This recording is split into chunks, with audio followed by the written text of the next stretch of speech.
Welcome to the All Things BMX show, live from the RITM studios here in the busy metropolis of Heartland, Michigan. This is episode 38, the first lady of the firm. We have our special guest this evening. How are you?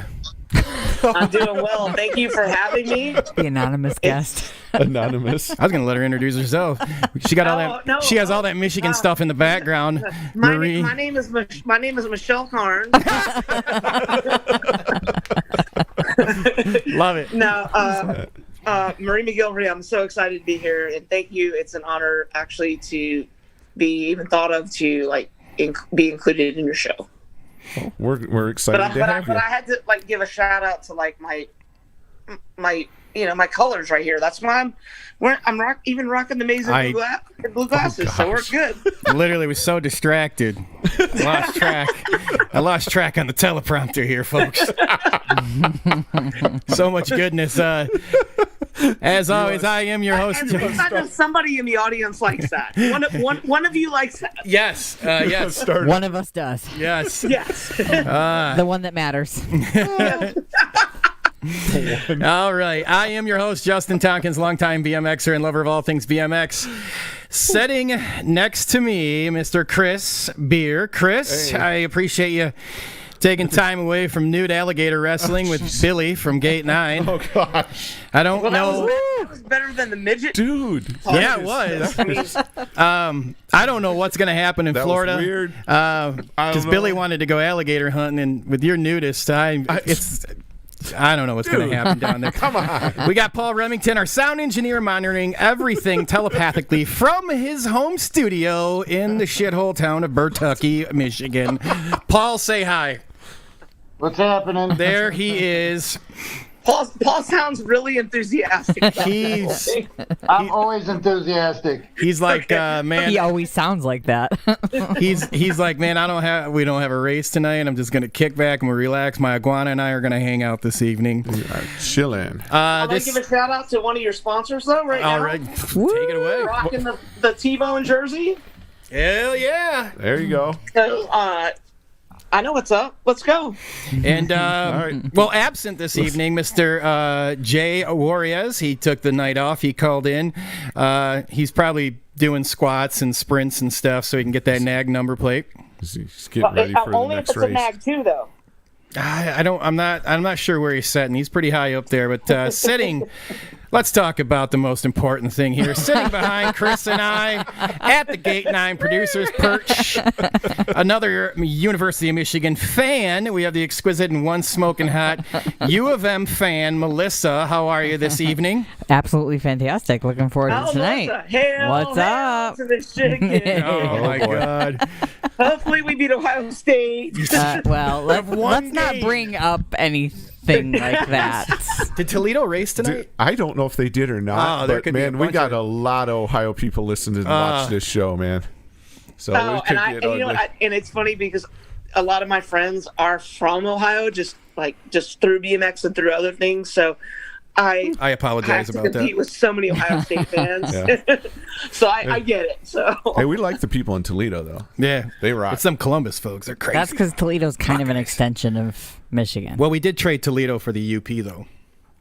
You can Google that. That's a real story. We got an action-packed show for you this evening, talking all things BMX. And all things college football. All right, let's go. What little I know. Yeah, we're not going to be much help on that deal. Nah. Maria's going to be joining us this evening on the Mighty Mo's BMX Cruise video line, which she got set up. She's rocking and rolling this evening. We got another Jeremy Ames voicemail segment this evening. Rumor has it that the Lumberjack might be showing up in that voicemail. I'm not 100% sure what's going on there. Oh, boy. There's your that teaser. That would be awesome. Yeah.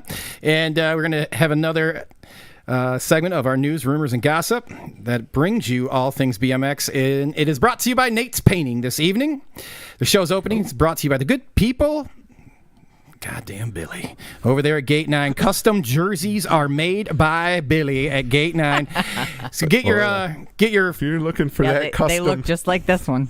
You're looking for that custom plate or especially personally designed jersey, get a hold of Billy over at Gate 9 Custom Plates. Yeah, he does an awesome job. He does do number plates, but he does jerseys too. And side plates. I was going to ask him about license plates too. I thought he should get involved in that. He did these fancy number plates between Chris and I. Is he doing license plate like Felicity Huffman, like from prison, or is it like I think that may have been in the past. I think that's in the past. I have a dark sense of humor. We're gonna find this out tonight. God damn it! We'd have to ask him. Hey, all right, you guys, get your frosty beverage, get those Mandingo pickles, and don't be late for the gate. Chris. All right. Welcome to the show, everybody. Thanks for stopping by. Again, make sure you like us on Facebook, which is sponsored by our friends at Heavy Pedals and BMX Zine. Make sure you subscribe to our YouTube channel and give us the old like button, thumbs up, so more folks can find our show. Subscribe, ring the bell, all that fun stuff that they tell you on all those silly videos you watch on YouTube. We need you to do that as well. All right, so YouTube is sponsored by our friends over at T-Bone BMX. We are also We're also on Twitch, which is sponsored by RSVP Wedding and Event Planning, and Twitter, which is sponsored by our friends over at Holly Power Sports. You can also download the podcast version of the show from Buzzsprout, Apple Podcasts, Spotify, Google Podcasts, and late breaking news. We have an announcement there. Stitcher. We're also over there on the thing you can talk to the speaker and tell it to play it. Alexa. Yeah. And there's a whole bunch of other ones. So Alexa is a whore. She's totally. We can do that now. Siri. Hey Alexa, play All Things BMX Show podcast. So Stitcher and Alexa. I'm updating the script now. All right. And the podcast version, I'm getting there, buddy. Come on. But it's new news. It's new news. Podcast sponsored by Joe Doherty and the BMX in Our Blood podcast show. And he was a guest a couple weeks ago. He was our guest a couple weeks ago. It was a lot of fun talking with Joe. Thank you for sponsoring us, Joe. We appreciate you. For sure. And as always, we want to hear from you. So if you have any news, rumors, gossip, events going on at your track, anything you want to share with the show, email us at allthingsbmxshow@gmail.com. So again, thanks everybody. Make sure you get your in the Facebook comments, get your questions in for Marie. Also, let us know where you're watching from so we know where you're checking in from. Say hi. Get your questions in there, and we will go hear from our friends at RSVP Wedding and Event Planning. Billy says no license plates. They give him RSVP flashbacks. Wedding and Event Design. Anything you can imagine under the sun for your wedding, corporate event, parties, or even private events. Winner of the prestigious Best of Weddings by the Knot. Family owned and operated by some really cool BMXers. Call them now, 248-301-5522. And tell them that the Michigan BMX Podcast Show sent you. We are back. We want to thank everybody for joining us this evening. Always a good time. And we want to thank RSVP for hanging out with us, which reminds me, I have to answer Lynn. She owns the company. She asked me if I could DJ a 30th birthday party. Yeah, if you got corporate events, anything here in the mid-Michigan area, across Michigan, make sure you guys hit them up. All the info is in there. Awesome.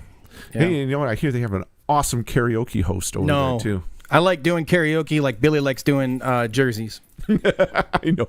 I'll tell you that right now. Hey, Dan, that's the only thing I got right now on the helicopter thing. So, well, you need a karaoke party. We haven't talked about that helicopter lately, so we're going to get to that later. No, we don't have to. That's fine. But I want to welcome everybody. Let's talk to Marie. Yeah, Marie. Oh, hi, I'm still here. This happens, all right? So we want to welcome you in. Rumor has it you're from the firm. We're gonna talk about what the firm is a little bit later on, and we want to talk about your story and your amazing career that you've had. And as always, we really encourage listener participation, and we want you guys to get your questions in. If you're a Buckeyes fan, I'm sorry, but make sure you chime off in the chat room. If you're a Spartan fan, you will immediately get bumped to the top of anything you want to say or ask. I'm going to assume that Sharon St. John is a friend of yours, Marie. Yeah, she's a There we freaking go. Buckeye, but I love her. Son of a Yeah, gun. she's definitely implying that in the chat.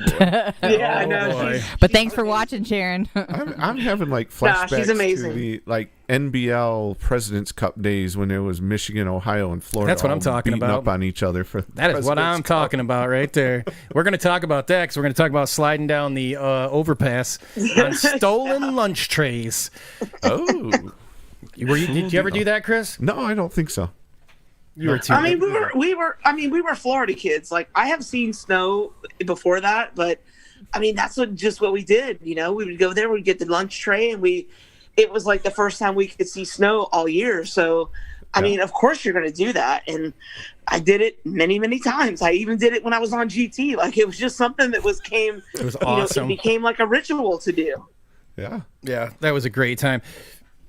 So, Chris, why don't you kick it off? I know you got some right. questions you wanted to ask, and you were dying to ask. Well, it's always the same. I always do the same one at the beginning. Oh, boy. Let me settle back. Hold on.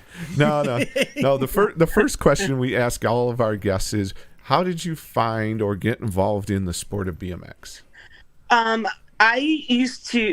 grew up with my dad. He raised me since I was 5 years old by himself. And, he had his own business and I think it was commonplace back when we were little. We always used to play in the neighborhood. And I had a little, crappy Huffy or something. And one of my neighbors. We all had a crappy Huffy at one Yeah, time we or all had another. a crappy Huffy. So, it might have been a Murray, but it wasn't anything like it was just like a Walmart bike. To the standards today. But one of my neighbors started going out to the track, and at that time, you could go out to Homestead BMX and ride anytime. You didn't have to go out to practice or pay or anything. And I went out there with him one day, and I just took one lap, and it just was in my blood. I mean, instantly it was something. And I went home, and I remember telling my dad I was so excited about it that I could ride this. And of course, my dad wanted to be involved in my life and find something that we could do together because, in 1987, a dad with a little girl like that was not a commonplace thing. So Right. it was a sport that we could get involved in and do together. So he went out and watched me ride one time, and we just went to practice. And then the next day we were at B&B Bike Shop, which was a big thing in Miami. It was one of the biggest bike shop teams around. And he went and bought me the big mongoose. I mean, it was the bike. The bike was way too big for me, but he thought he was doing the right thing. Right. But that's how it happened. It was from a neighbor kid that I went to the track with. Their parents took me, and I just fell in love with it immediately. Sweet. So first bike was a mongoose then. Yeah, my first actual BMX bike was a mongoose. I don't know if it was when they talk about old school mongoose, I don't think it was one of those, but I know it had the dropouts. I mean, I know that. But then when I actually got a real BMX bike that fit me, it was an MCS Hurricane. Oh, there we go. Very nice. So, Marie, did your dad end up riding with you? No, my dad did not end up riding with me, but my dad got involved in the sport. So he got really involved in it, and he is actually the reason that the pro gates exist. He developed that whole piston gate system, and his voice was actually on the TerraBox. My dad did all the gates, not all of it, but he did a lot of gate starting at the Nationals. But he is the reason that pro gate and the Vincent gate exists today, because he started that. If you look at the pro gate and their piston, it's exactly what I used to watch my dad build in our garage. That's so cool. That is cool. Yeah, stuff. I mean, my dad should have been maybe a little smarter and made money off of it, but he only did it because it was a sport that I loved, and that was the way we spent time together. So, there's that aspect of it. But so yeah, I mean, well, that was his way to contribute. That's his involvement. He never rode. I never saw him take a lap on a bike. So, but he was involved in other ways. Well, that's pretty cool stuff. Yeah, I love it.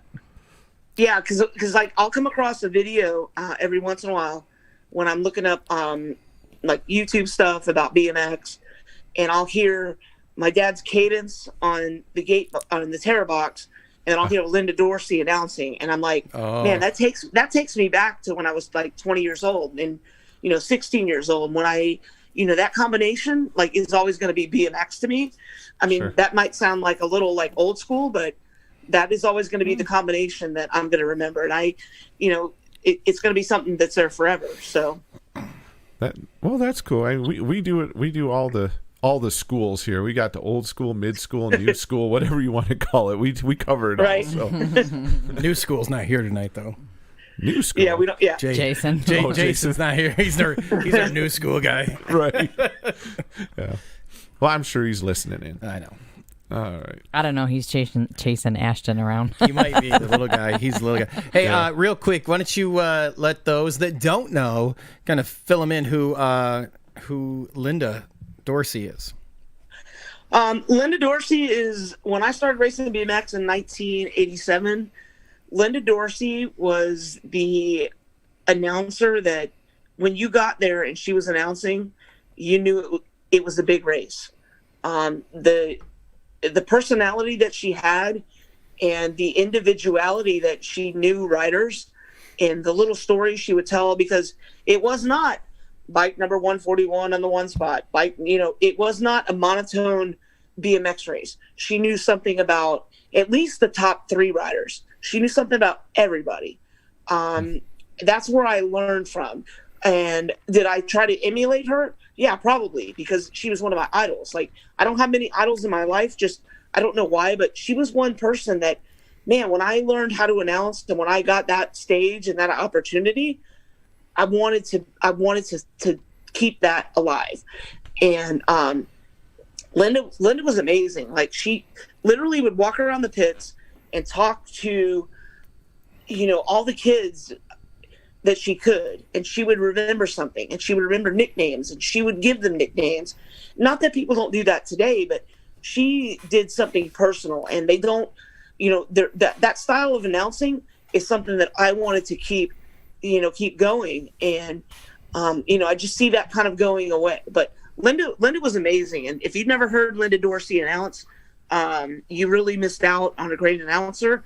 And even before her, there was Lenny Baticki. And right now, Lenny Baticki, he announces car racing, stock car racing. So I mean, there's people that I learned from, but I wanted to keep that alive. And Linda was amazing, not just as an announcer, but personally. Like, I've had a lot of interactions with her.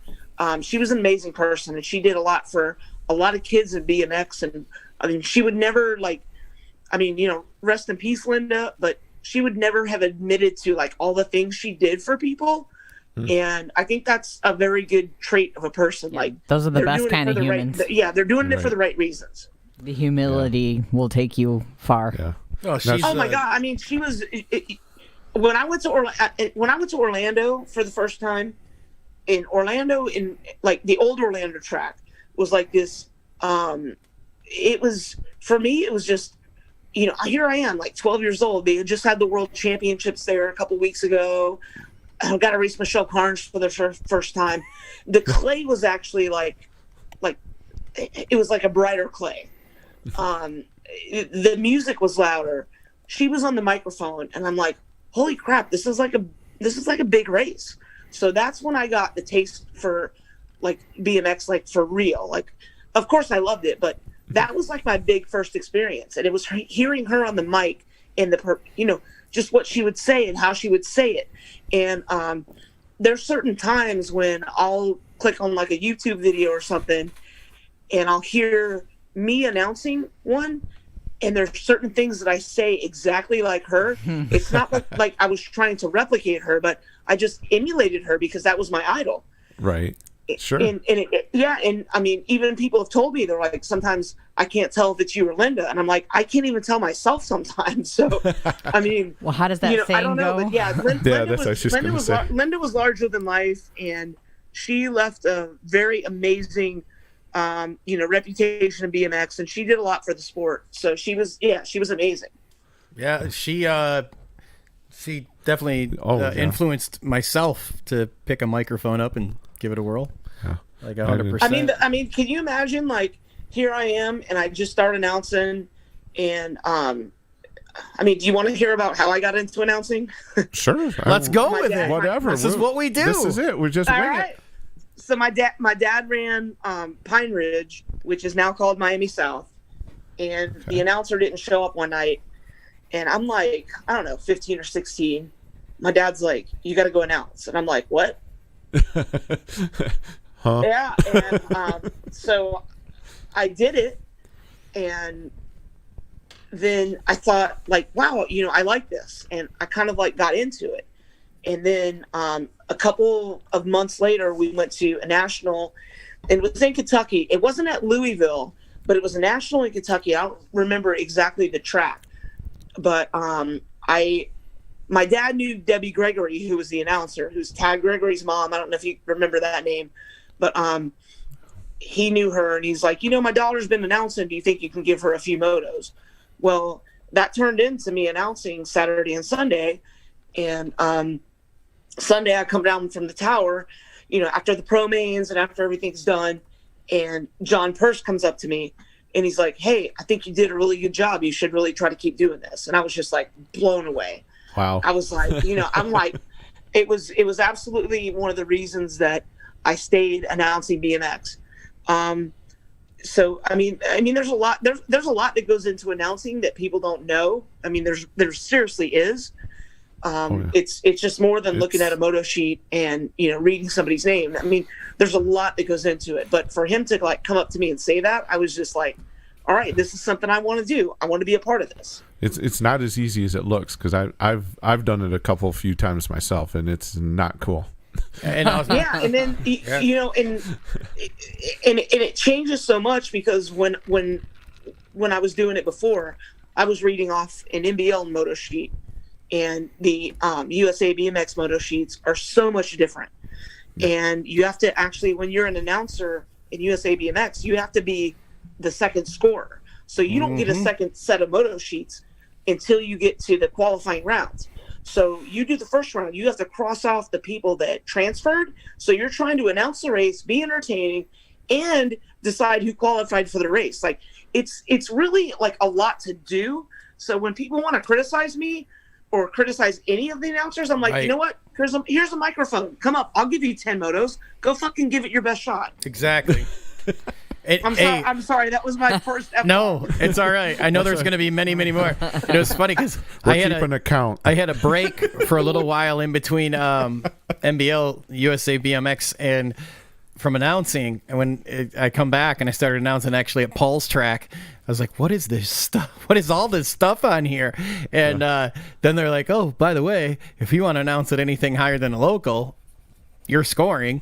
And there's a lot going on. So there's a lot of credit that has to be given, especially like when you're at the bigger races or anything above like a local race. That announcer at those Gold Cups, even like a state race, it gets crazy. Yeah, and like the Gold Cups and the Nationals, like she said, they're scoring, trying to keep track of who isn't going to be in the next round and all that stuff. And you're on a show where we had a big debate, or not a debate, we had a big conversation the other week about how the announcer kind of sets the tone for the race. So when you show up to whatever kind of event it is, that announcer sets that tone, and it can really. Yeah, and I mean, if you guys want me to tell the story about what happened, because with USA BMX and me, I'll tell it. Well, let's ask first. Let's ask this. Okay.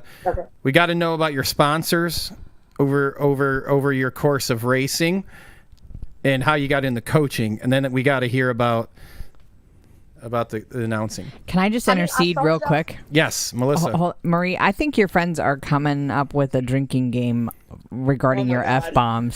So is it? Are we? Well, they're just noticing and they're commenting in the chat room. So I just think it's funny.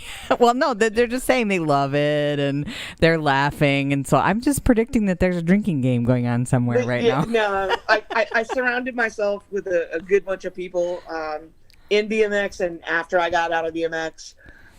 So yeah, my friends, I asked them, I said, hey, if you got 5 minutes, just chime in and give us support. And they were like more than ready to. So I think that's really cool. So let's talk about my sponsors. I mean, I've been I've been from the lowest to like the highest, I think. I've started out on a bike shop team, which most people kind of, I think, do. Well, they did back in the day. I started out for B&B Racing. And then, I got a little bit better. And, then I went up to another level, and I got on phase 2. And after I got on phase 2, they had just won the world championships. So then I went to Coastal, and Coastal's like Homer. Like that was a well-known team. And then I bounced around a little bit. Then I got on like Team Mega, and I got on stuff, with Brian Fell and all these other things. But then the call finally came from GT. Ooh, And big time. I will give Brian Fell this credit. Like, it was his decision when GT made an East Coast team, because there was 2 divisions. There was a West Coast and an East Coast. And when he had the decision to make it on a pro girl, and we had a conversation on the phone. I still remember it like it's yesterday. We had the conversation, and he picked me. And I could put it into words, but it wouldn't even make sense to you. Well, I mean, it might make sense to you guys, but what GT was back then was everything that I had worked like my whole little riding career for. I never thought I would be there. Did I want to be? Absolutely. But I never. What year? That's something that's unattainable to me.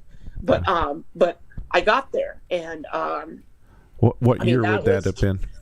Like what year? And then I got let go of GT, which after 2 years, which happens. I got replaced by Jamie Lilly, which I have no ill will towards. She was just younger, and they were moving her up from Robinson. And Jamie and I are still friends. I took her on summer tour with us like 2 years later. But I did finally find my home on CC Racing. And because when I was on GT, a lot of people are going to think I'm like a little spoiled brat for saying this, but it became a job. It really became a job to race for GT. Like, yes, was everything taken care of? Was it like an ideal situation? But you know what? You're expected to perform. It became a job, and it became, not that it wasn't fun, and not that I didn't get to do a lot of things, but it really became a job. So when I got on CC Racing, I mean, yes, did they want me to win? Yeah, but I found like a more like family atmosphere. And that little team that I was on, CC Racing, we won 3 national titles back to back to back, and we beat Dan's. And I mean, we did a lot as a little team, and I have to rank CC and GT up there, even though they're like 2 different. You wouldn't like, people are going to know who GT is. People probably don't know who CC is. So I mean, I think, but I think those are the 2 that stand out to me, is CC and GT. Now, what year? I'm glad I retired as a CC Racing member. I really am. That's cool. Now, what years were you on GT, aka the firm? Yeah, the firm. I believe it was from 96 to 98. Okay. And now, in the best way that you can explain how the term "the firm" came. Because we were held to a higher standard. Once you got on that team, you were really expected to be like, I don't even know if it's a role model or what I'm trying to say, but we were expected to be the best of the best, and we were treated that way, and we were expected to be. So the firm came from, it was GT, Powerlight, Robinson, and they had one other company. I forget which one it was. Is it the Dyno? Dyno or yeah, Auburn? Dyno, but Dyno wasn't like, Dyno was like the freestyle part. But Okay. Was it Auburn Racing? Oh, Auburn, yes. Okay. Auburn, yes, thank you. So we were just expected to be held to a higher standard. And you knew that from the moment, I mean, I'll tell the story. I would go home, I'd check the mailbox, there would be 4 plane tickets. I would get an itinerary of what my schedule was going to be. I would get picked up in the Lincoln Town Car. I would get handed food money, and I would get wake-up calls that weren't from the front desk. They were from the team manager, and they would make us eat breakfast. They would, I mean, it was very regimented. So you kind of knew, like, when you got in that situation, that it wasn't just like being on a team. So, you know, do I regret any of that? No. I mean, it was a very good experience, but it was also very different. That had to be something the first time all that happened. Oh my God! You want to hear about the first time? Sure. Oh, Chris always wants to hear about the first time. Yeah, my friends texting me that I could change my camera angle. So my first race for GT, you know how after the races everybody wants to go to the go-karts, right? Always. So my first race for GT was in Tampa, and we go to the go-karts. And this is just terrible. So we go to the go-karts, and we go to, like, it's one of those Grand Prix, like, Race-A-Ramos or whatever it is, like one of the like kind of like serious go-kart places. And we go and we derby them to the point where they stopped us, like they shut the cars down. Not only did they shut the cars down, they brought us in front of all the people that were waiting in line to get on the next cars. And they said, this is what you're not supposed to do. So they escort us out of the facility. And well, you know, we're BMXers, so we kind of go derby in the rental car, because that's kind of what we do. Oh, gosh. Oh boy. I'm not gonna tell you who was driving, but you probably know. So we find a field. We've heard some. Was it Shonda? Was she the one racing? No. That wasn't Shonda. But we find this, like, empty field, and we're going and we're derbying and we're doing, like, donuts and stuff, and we're done. And there's, like, branches stuck inside the car. I mean, it was the car wasn't like damaged, but it was dirty. I'll just say that. Okay. And then very dirty. Somebody in the car suggested that we do a neutral drop. Yes. Oh boy. Which led to the transmission being on the ground. Dropping. Oh my God. So then through my teammates, we all decided, you know, we're just going to be like, all right, this is our first race for GT. We're like, we can't say anything. The hotel wasn't far, so me and somebody else, I don't even remember who it was, but we all agreed, like, we're just going to be like, we don't know what happened. So I start walking to the hotel, and of course a BMX parent, like, is going by, and they pick me up, and they're like, you need to ride a hotel. I'm like, yeah, that'd be awesome. So I get back, I tell the whole story, and he's like, were you derbying in the car? I'm like, no, we were just driving, and the transmission just dropped out. The trans just dropped. So, but it all worked out. It all worked out okay. That's insane. That's great. We gotta jump to a quick commercial, and we're gonna come right back. Chris, who are we gonna go listen to? I like throwing Chris on the spot. Does he do that, dude? We're going to go to Magic. We're going to go to Magic, huh? All right. Yeah, let's go over to Magic. See what they got Metro going. Detroit, it's time to experience the coolest store you've never been to. Magic Motors. Discover over 40,000 square feet of savings. From motorcycle parts, accessories, and service to hoodies, coats, jackets, and sunglasses from Oakley and Spy, and so much more. Looking for that perfect gift? You'll find it here. Get big discounts on everything every day. We also carry the area's largest selection of BMX bikes and accessories. And we change motorcycle tires while you wait. Magic Motorsports on Dixie Highway just west of Telegraph in Waterford. Be back. All right, we are back. Thank you to our friends over at Magic Motorsports. And again, go blue. It's crazy how there's magic. No, that M is for Magic Motorsports, sponsor of our show. My goodness. Boy, there's a collective anti-campaign against those glasses that you're wearing. Big time. I know. All right. In the chat. Here, we'll put. Actually, we'll take them off. I already got like 17. Brian Fell just texted me. He's like, you could have said my name. All right, it was Brian. Was it? He gave you permission to rat him out. Ditch the glasses. He's the guy that dropped the trans. Yeah, I only put the glasses on because they're amazing blue colored. Come on. That's hilarious. Now, Mo's got a question. Oh, okay. All right, Unless we were let going to up, go in a Mighty Mo. different direction. He's yeah. probably going to ask if you're going to go on the cruise with Well, us. that would I'm gonna try to go on the cruise. that would be an yes. awesome. Oh, that'd be cool. I got to go Yeah. back and find it. Oh, he said that apparently there's a legendary story about possibly walking through the GT warehouse with a shopping cart and loading it with loot. Did that happen? Would be fun.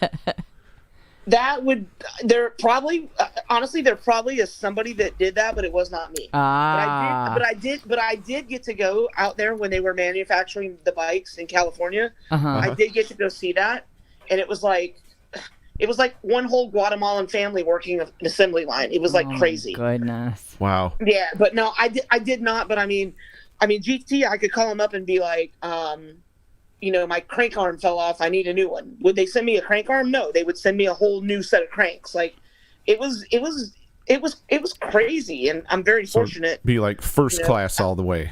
Just. Yeah, I mean, they absolutely, and back in the '90s, I think GT really helped keep BMX alive, because it was struggling like as we got into that point, but they put so much into it. I mean, and I was just looking through the other night because I was looking for something else, but I was looking through an old BMX Today magazine.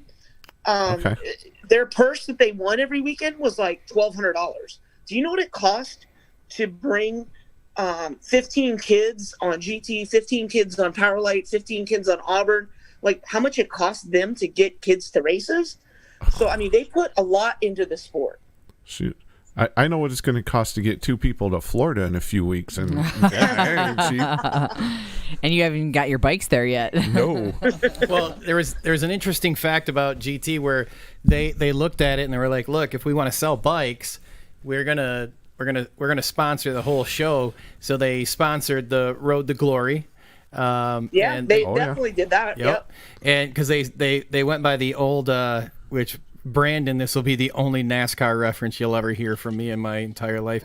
What sells on Sunday, or what wins on Sunday sells on Monday. Yep. So GT knew that if hey man, if we're gonna make the show, our riders are gonna be the ones winning, and that's how they sold so many bikes. Yeah, and I mean, and there's two other things I'll say about GT, and if you want to move on after that, we can. But no, it's fine. But they did a lot of things right, because not that all the GT riders were, I would say, maybe they weren't the fastest, maybe they weren't the best, but when you go to a race and you show up and you don't have to worry about anything, worry about eating. I mean, not that you have to worry about with your parents, but when you're like when that level, and I mean, you're handed food money, you're in a Lincoln Town Car, somebody calls you and wakes you up, you don't have to worry about anything. All you have to do is go ride your little stupid fucking bicycle around a dirt track. That's an F-bomb. Time to drink. Oh, yeah, that's twice. So, I mean, that's all you do. And then there's another program that you guys probably might remember is, I think this might have been Brian Fell's idea, is you better plug in as many times as you can. Bike. What was it, Murray? What's that? What was it? Take a lap on a GT bike. Okay. So you could go to the track. We would have our big circus tent set up. You could come over. Your parents would give them their license, and you could sign out a bike, and you could go take a lap at the track on a GT bike. And that was I thought that was really cool. I mean, that was very innovative. Like, you could sign out, and I would even let people ride my bike. I was just like, yeah, go ahead, take a lap on it, sign it out, and just bring it back, because I kind of need it. Right.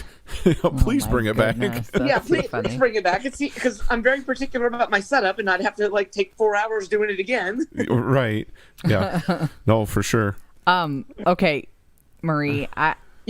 Personal question. I'm curious why Shonda. Well, I think we all know who that is. Shaughnessy calls you Reese. Because when I was a little girl, my parents gave me that nickname for some reason. Because so when I first got involved in BMX, I mean, even if you look at my school records, they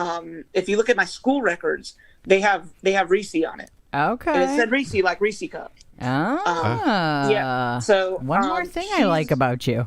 Yeah, she's one of the old. A lot of people know it from old school, but she asked me if I didn't like it. I'm like, no, I love it, because that brings me back to That takes you back. She's really one of the only people that calls me that. So I'm like, yeah, it's just the nickname I got. It's on school records. And when I got in BMX, like I got different nicknames just, because of BMX. But yeah, Reese kind of went away. But my old school friends, Carnes knows it. Shonda knows it. All the old school people kind of know it, but yeah, that's how I got it. So she has a question, but before that, oh boy, Ashley Palmer makes a very interesting statement. She says, "When I was 16, Marie gave me moonshine at the Grands because I had just turned pro, and she didn't want me to beat her. True or false?" All right, I'll tell you the truth behind that. So. Ashley is about 9 years younger than I am, okay? So at the time, I'm 26, and she's about 15 or 16, which leads up, to this. So I'm 26, taking these kids all over the United States in summer tour, and then we end up at the Grands. Okay. So we go to the Grands, and there's this parent, and I would tell you the name, but I do not honestly remember the name. He pulled me aside right before my practice. And he's like, "Hey, come to my truck." I'm like, "Why?" Oh, wait. That's creepy written all over it. So he goes into the back of this, Bronco. He lifts up a floorboard, and it's hidden. This is, legitimate moonshine. Oh, my gosh. He pulls out these, 3 mason jars. One's got cherries in it. One's got peaches. One has something else. I don't remember what the other one was. So I'm like, holy crap, this is going to be awesome for Sunday night. Okay. Right. I go back to the CC trailer and I hide it. I thought I hid it. Thought I hid it well, but I didn't. Yeah. So I come back after practice and there's all these little 14 and 15-year-old kids that have cherries and peaches in their mouth. Oh, and I'm no. No. I'm like, what are you doing? Oh my gosh. It was not something I wanted to happen. That's hilarious. Okay, there's a little bit of truth to Ashley's statement. Sounds like they found it on their own, though. I feel it wasn't. I don't know how, given to because them. I hid it. There was we had these cabinets, and I hid it. You little bastards. They went looking for it, is what it sounds like. Oh my god. Oh, that's. So then Shonda wanted me to ask you. No, this we're going back to G-rated here. Okay. She wanted you to kind of describe what your summers were like. Did you race, train, chill, sleep? What do you do? My summers were pretty awesome. Especially spring break. During spring break, there was always a national in Orlando and Daytona. Yeah, I was going to say the 1 week it was Orlando, too. the 1 week it was Daytona, and that whole week we would spend at Shonda's house. And it was, okay. Yeah, I see the tie-in. Yeah, it was me, Brian Foster, Robbie Miranda, just a whole bunch of people just would stay there in between the races. There was a track in her backyard, so that was a really good time because her dad ran the track, and we would just go out there and ride and just have fun, with nobody watching us and just. And all of us kind of chilling, and summers were the same way.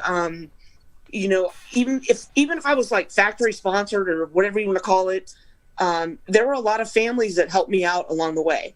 I would call somebody that I knew in Michigan. I would call somebody that I knew in Indiana, or they gave me rides, or they let me stay at their house and they transported me. That's just what BMX is. It's a community. So yeah, spring break and summers were amazing. Even though sometimes I'll complain about summer tour, being on tour for 5 or 6 weeks where it kind of gets old. But there's a lot of work that went into that, and it took a whole foundation of people that actually helped facilitate that. And I didn't even really realize that at the time. I only realized it later as I got older. I'm like, God, how do people afford this? This is expensive. Right. Seriously, how do they afford to pay for this? And literally, this is another funny story. So, I'll give you another funny story, unless you have a question. No, you're good. Go ahead. Keep going. You're fine. So Ashley Kinnear, I've known since she's 10 years old, and I was in college in Tampa at the time. So she lived in Fort Myers. and I grew up in, obviously in Florida, but I was at school in Tampa. And for some reason, her parents thought that it was a good idea to meet me on I-75 in the middle of afternoon traffic and like hand her off to me and just let me take her for the rest of the summer. Oh, geez. Like we literally met on the side of I-75. And that sounds like a shady deal. Oh my God, yeah. It was like I was children trafficking at the time. Wow. Like I don't know. Like did they love her? Did they just like want to see her gone for the summer? I don't know. Apparently it all worked out. Ashley's fine. Obviously she chimed in, so she's still alive. She's still happy. But yeah, no, we literally did a children's train on the side of the road. On the side of I-75. That's hilarious. And I took her back to my college apartment, and then we went to a race, and everything was fine. But like, I don't know. It's just just crazy. But I still think that those Florida Nationals during spring break, I think that, I don't know. I think they should bring that back. I know it was an NBL thing back in the day, but I mean, shoot, you go down there, you race. And then you got the whole week. You can go to the ocean, go to Disney World, whatever, and then you come back and race again the next weekend, and then head back home. I always thought it was cool. It was funny for me because like you Michiganders would come out. Oh yeah. and you would go to the first national, and you go to the beach. And a lot of you couldn't race the next week because you were so sunburned. I 100% believe that. Yeah. So a lot of that happened too. But yeah, no, that was a really cool thing that they did because you got exposure to 2 tracks. And if you're a family that is going to race BMX and like have a vacation and you're going to plan it around BMX, boom, 2 weeks in Florida, I can get 2 nationals for one, and we're going to have a little bit of family time. We can like wrap everything up all in one. Yeah, I think somebody should like petition for that or something. I don't know. That's just my 2 cents. They don't listen to what you say. So. I don't know. They'll listen to Melissa. See. Yeah. I don't know. Handle that, Melissa. Yeah, let's get on that. I'm not sure. So, understand you've raced a lot of the BMX World Cups. You won in '95, and we want to get ultimately to what's near and dear to Chris, Melissa, and I, not Paul. Paul. But we want to hear about the 95, and then we'd love to hear you backtrack to 94 at the second oldest BMX track in the entire universe, Waterford Oaks BMX. Yeah, the World Cup, that was something special for me. That was one of the biggest races that I have ever won. It was obviously in Columbus, Ohio. It was 95. And I literally got gate 8. Like, you could only get gate 8 like one time in a moto, but I got it in the semi, or the quarter, the semi, and the main. And it happened every single day. I don't know if it was just like the way they, shuffle the lanes or whatever, but I did literally get it. So by the end of the second day, after I had already won, I was like, you know what? Here it goes again. Fuck it. I can win from lane 8. I'm winning. Time to drink. And I was like, I told him, I was like, give me lane 8. Give me lane 8. And I won that. At that point, for you. At that point, you're like, give it to me. I want it. Yeah. No, embrace it. It was just one of those things. And I mean, I know it was random because they did like the random gate thing or whatever. But at that point, I was like, just give me gate 8. But the Waterford is like near and dear to me too. That is actually one of my, even though I had some heartbreak there, that is one of my very favorite tracks.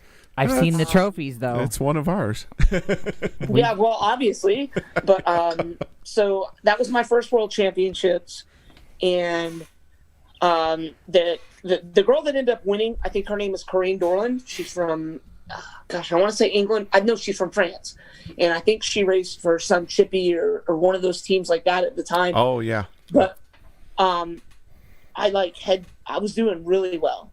And I had been there for 2 weeks practicing because I stayed with Nikki Gaines and her family. And it was just like, I knew. Rings a bell. Yeah, I knew.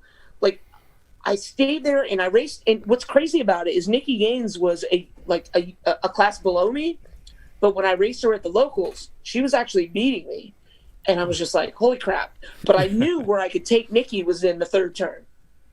I knew that was where if I needed to make a move on somebody, if I needed to pass somebody, that was going to be in that third turn. So, now for reference, I believe at this point the third turn would be what is turn 2 now. Right. No, because there's like you come out the first turn and it's like kind of like a dog leg, and then you go like. Yeah. So it's the one that's more bold towards going to the finish line. I know that. I'm just kind of referencing for people that are listening. I knew that was where my move was going to be. I knew it because I pulled it on Nikki the week before at practice. I pulled it on her. I passed her, and I'm like, all right, I got it. But man, my first World Championships, I get up on that gate. You know, your butterflies are going. The gate drops. I find myself, and I haven't been out of first place like all day. I find myself in like fifth or sixth, and we come out of the first turn, and I make passes. All of a sudden, going into that, I'll call it the second turn. Yeah, I decided I was in second. It's good. Yeah, I was in second, and I decided to try to make my move there, and I slid out, and I crashed, and I probably laid there for like minutes, and my dad had to come like scoop me up. Like, it was bad. It was terrible. But I mean, that was like the biggest stage I had ever been on. But it was huge. It was Matt. That was my very first BMX race I got to experience. My friends dragged me down to it long before I got into it, and I thought that was like every race. You had no idea what you were even at. Nope. Right? No. And I had like this sweet camcorder that took a full VHS tape in it. Sweet. And we're like, I was filming everything, which that VHS tape, Marie, is in the room just off the side of the studio. Oh, yeah? So I'm going to go find it and dig it up because I'm going to Nothing find to that. play it on, but you're gonna see me like laying in a fetal position, just crying. And yeah, that was like my first race. And I remember we went back like 6 months later, or the next season anyway, for my buddy. And we get there, I was like, where'd the Statue of Liberty go? The Statue of Liberty. Where'd all the extra bleachers go? I was like, what's going on? They're like, dude, that was the World. So I'm like, I don't know what that is. Yeah, you didn't know what it that was. Was. Awesome. Yeah. Shonda made a comment that she thought maybe that young lady was from Holland. Yeah, not France. She possibly could have been. Yeah. I think it was Corinne Dorland, though. Yeah, she might have been from Holland. And she says you were just knocking people down, actually. No, what's funny? What's funny is when I crashed, I took out the only two Americans in the main. Oh, no. I took out Melanie and Michelle. They ran over me. Now that comment makes perfect sense then. Yeah, they both ran me over, yeah. I'm not one to shy away from taking anybody out, though. I'll give an elbow when it needs it. That's hilarious. Does that look familiar right here? What am I looking at? Hold on. Yep, I see it. Yeah, that's for those that. Oops, let me go back. I'm sorry. For those that don't know, that's the Worlds at Waterford. On the, like you said, probably the biggest stage you could have been on back at that time. Yeah, that was my first time, and I had no clue what to expect. And one thing I do disagree with, like what they do now in BMX with the Worlds. Like, that was all one race. It wasn't like they do it now where they have, like day one is going to be the pros and day two is going to be cruisers. I mean, it was all like one cohesive race. So I don't agree with that. And I mean, new people, they don't know any better. I mean, it's just, it's what they grew up on. But, those were, to have your whole country cheering for you every single day, like, that was just really, really cool. So your preference is to have it all intermingled, not the separate situation that it is today, just so I understand. Yeah. Okay. I did prefer that because I've raced both. I mean, I raced the ABA Grands where they do the pro spectacular at night. Like, I mean, is that cool and all? Yeah, but I mean, it's just different. I was just used to I grew up in just a different system of what they do now, and I just prefer it to be all one race because if you're doing a pro thing like that, you're going to expect that people have to come back to the track and their kids aren't racing, and they're going to come watch it. Well, I mean, damn, you got to be a really good pro if people are going to come back to the track to watch you race, right? And it's not a part of like the original event. I don't know. I mean, USA BMX. I mean. Yeah, that's all that there is right now. So, I mean, everybody's got to abide by that, but I do prefer the way that they used to do it. And I mean, that's just my opinion. Everybody's got opinions. So, yours might be different than mine, but that's just how I preferred it. Oh, I like it. no, we yeah. We want to have it at Waterford Oaks again, but that's few and far between at this point. But anyway, Mo was wondering if you missed the competition. Oh God, Mighty Mo. Mighty Mo. I've always been a very competitive person. I do miss it, but it's just a lot different now because I have to get up and go to work tomorrow. So we all do, right? Yeah, exactly. So I mean, it's just a lot different. But I mean, if we go to an arcade and there's that little basketball game there, the one you try to shoot in 30 Pop a seconds, shot. shoot, I will fucking kick your ass in that. Like, Drink. I mean, But I am going to take you up on that challenge because I'm wicked good at that. Oh, Hey, all right. maybe they I have used to that on the cruise. I used to have one. So Well, don't- hopefully on the cruise, yeah, like Wait, Chris said. Marie, are you going to the National at Cape Coral? I'm going to try to. Punta Gorda. Awesome. Oh, sorry, wrong place. We're going to be there. It's close. So what we need you to do is be there, and we're going to do a remote interview. And if you think the pre-show that we had before this happened was a shit show, imagine us remote with like one computer, a shit ton of webcams. It's going to be a great time. It's going to be ugly. And we'll make It'll be fun. We'll make sure that you're the interview. Yeah, no, if I can make it over there, I definitely will. We'll have her announce. I've got people telling me to stop moving my camera. I'm trying. It's just hard with my cell phone. All right, we got to jump to a commercial. Like go back to Mo's question. Like, yeah, do I miss like that aspect of it? Yeah, because I mean that was 15 years of my life that I put into, dedicating my life to a sport. That Absolutely. back in the day, I knew I was not going to get a college scholarship out of BMX. I wasn't going to the Olympics, and now there's like so much more opportunity that there is out there. But I did all that just because I loved riding my stupid little bicycle. Like that. I mean, that's all it is. I just loved riding my bike. Exactly. We're going to talk more about you riding your bike right after we listen to Mighty Mo's BMX Cruise. Now, Mo, don't kill me. So, Melissa, Melissa did an awesome read on this, and then here's the difference between Mac and Windows. So, when the file was transferred over to the Windows, the computer that we use to run the entire show, there's a little hiccup. It's a little get up. We're going to fix it by next week, and then we'll post it on all social media. So, Mo, please do not take those like Just stop listening. 27-inch pythons that you have. I'm hoping he's over on Chris's corner right now and he doesn't see or hear. There we go. But like, don't take those Hulk Hogan pythons and choke the shit out of me. All right. Now's your bathroom break, Mo. Yes. Yeah. Mo, go to the bathroom. The rest of you guys, go to the bathroom. And watch this commercial. Yeah, watch the commercial. BMXers, this is your riders meeting. Oh wait, how Come long join do I us on have? Mighty Like a Mo's minute? BMX Cruise 2021, Yeah. brought to you by T-Bone BMX. Cruise to the Bahamas, September 13th through the 17th, 2021, aboard Royal Caribbean's beautiful Navigator of the Seas, with stops in Nassau and a perfect day at Coco Cay. We are pleased to bring you BMX Hall of Fame inductee Stompin' Stu Thompson as our guest speaker. If BMX had a Mount Rushmore, this living legend's the first face etched in stone. We will also be honoring BMX humanitarian and rider Howard Cato. Our MC for the event will be none other than Hall of Famer Hollywood Mike Miranda.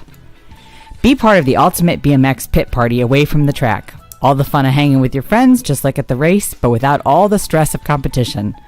Unless you take part in the All Things BMX dodgeball tournament, where you just might get broke off. This is a must-attend event for any BMX enthusiast. The Caribbean had better be ready. Riders ready, watch the waves. Heavy Pedals BMX Zine. Voted #1 by the All Things BMX podcast show viewers. Issue 3, now out. Make sure you head over to Sloan Bicycle Shop, Ray's MTV, Reggie's, and many others. Pick your copy up now. While you're at it, make sure you check out our website, pick up one of our new t-shirts, and our beer koozies to keep those drinks nice and frosty cold on those warm days at the track and trails. Heavy Pedals with a Z. Here we go. So, Maxers, here this we is your go. writers' Oops, meeting. I gotta turn Come that join off. us on My bad. So he just told me, he said Charlotte BMX is the track. Yeah, Not Punta Gorda. in Punta Gorda.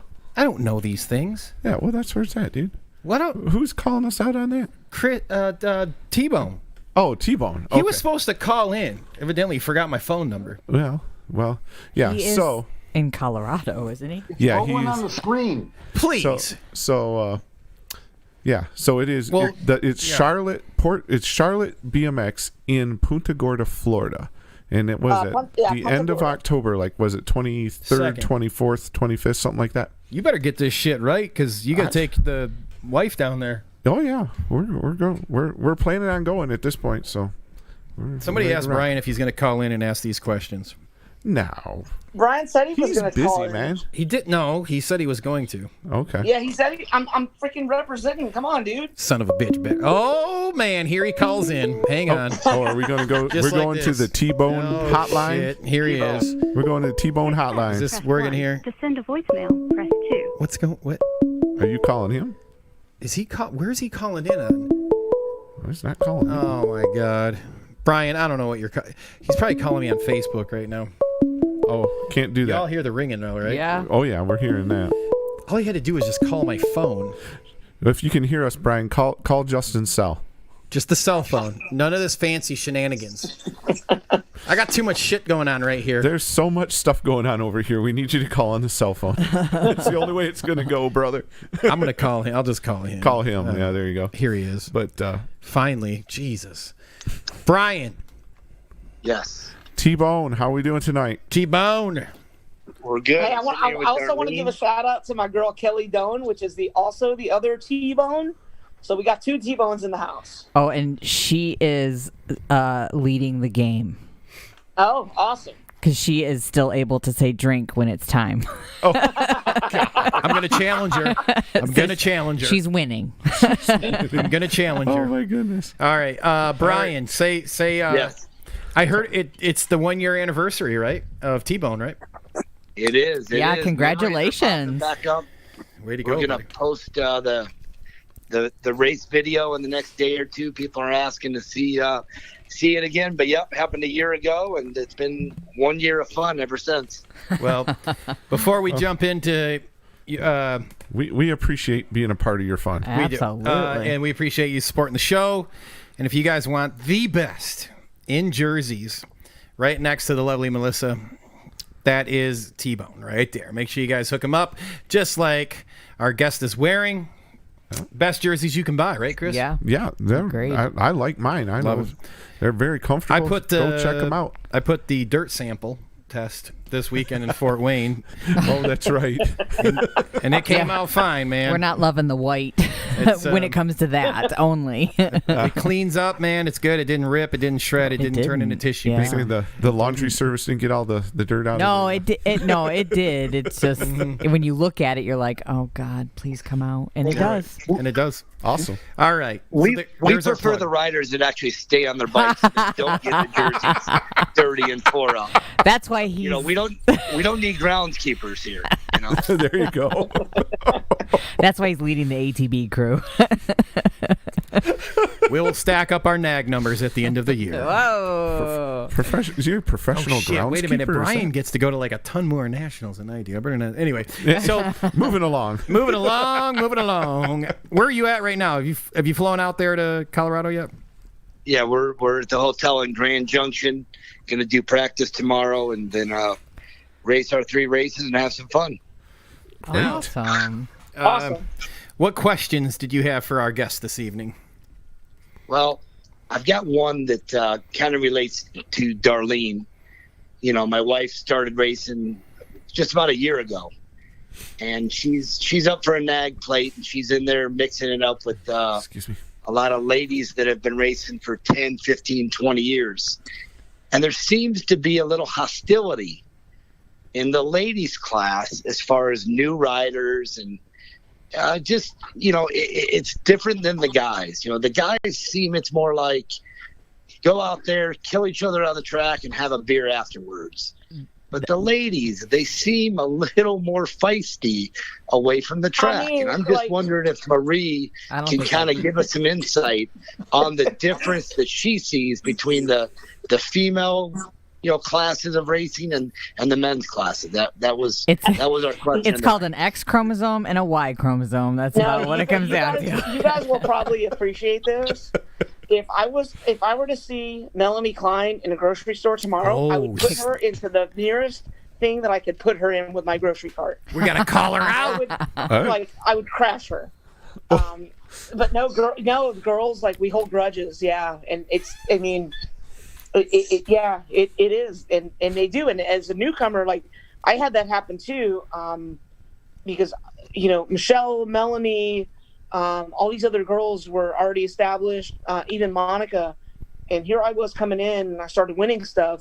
Not that they were overly hostile, but it took me a while to get to where I kind of felt like I belonged in that group.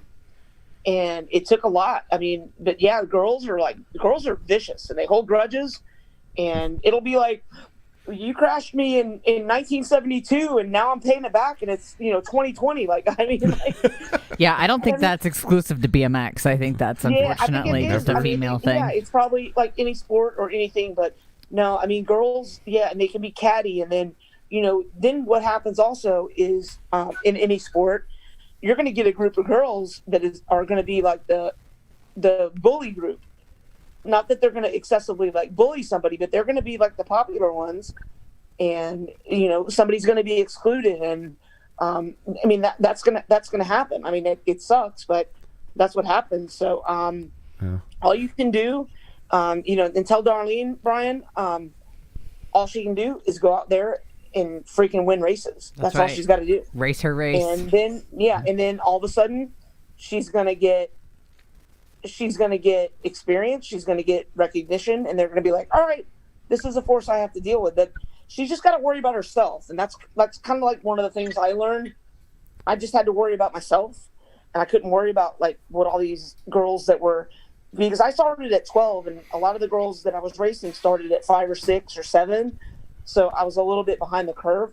So just worry about herself and get out there and go after it, and she'll be all right. All right. Awesome. We love that advice. And then I have question number 2.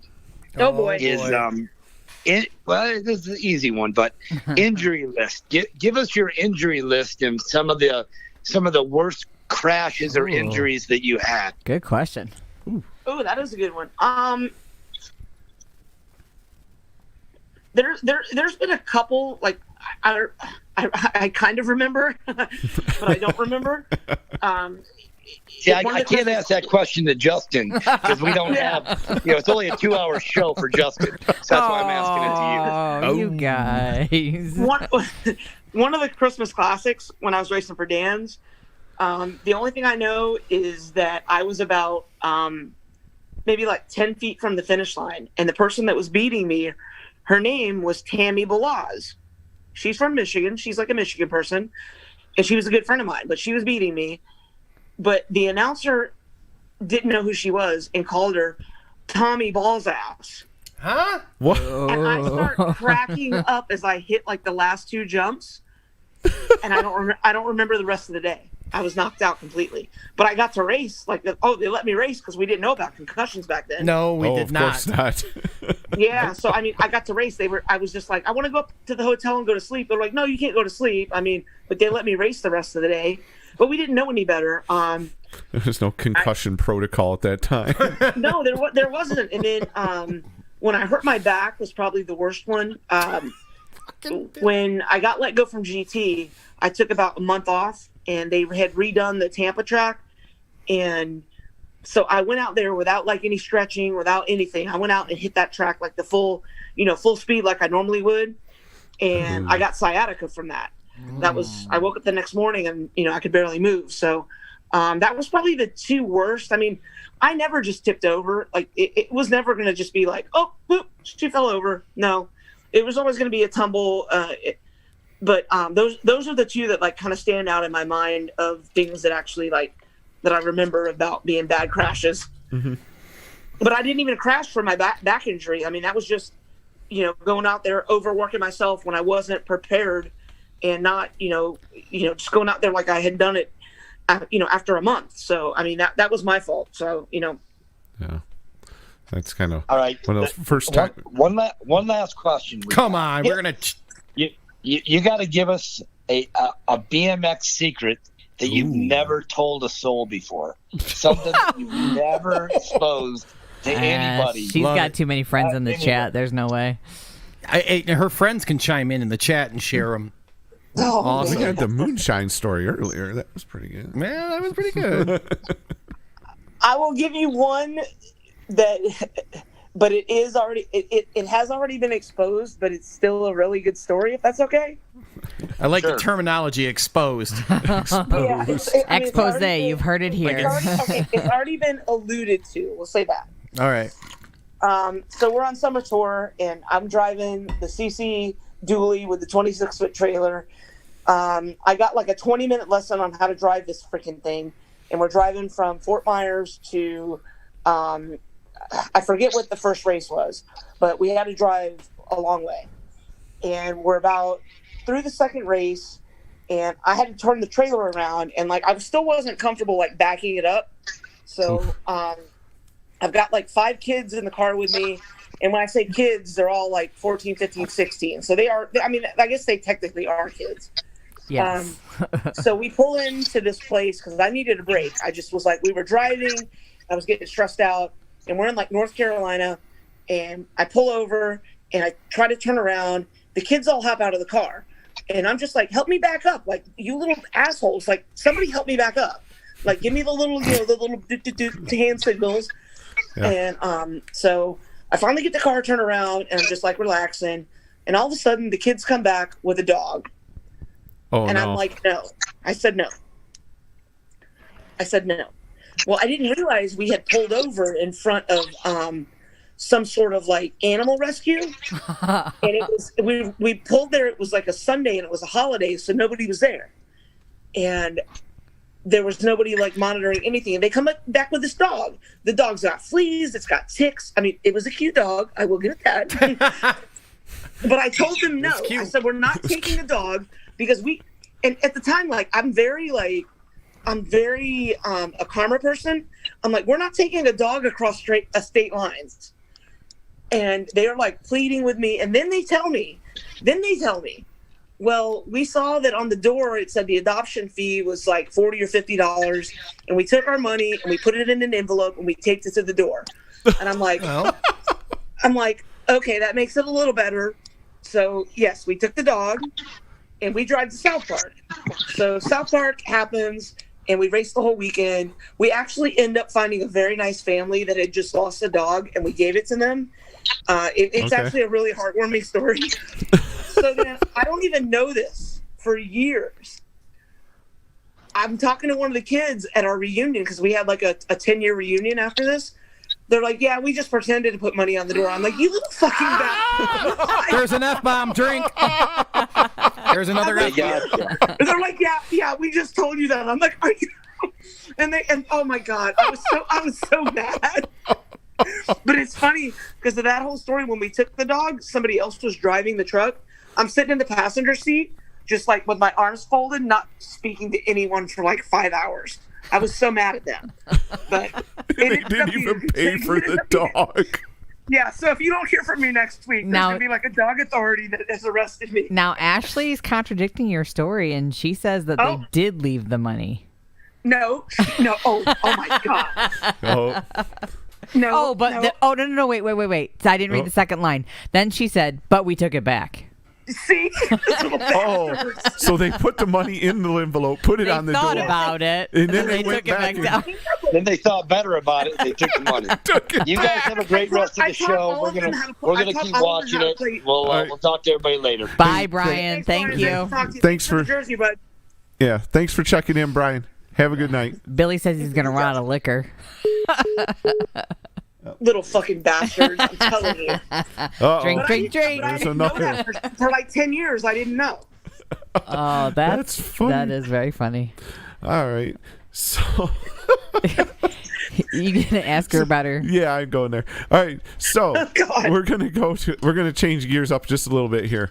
So for like the last little bit here, we've been seeing on your Facebook you have a question of the day.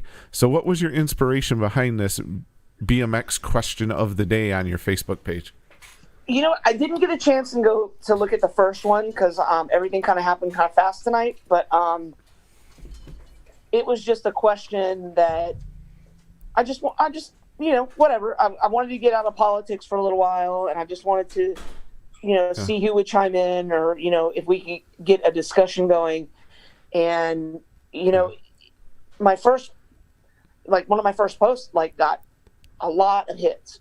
And I'm like, all right, maybe there's a lot of old people like me that want to talk about old things or new things or things BMX. Yep. And I genuinely read everybody's responses.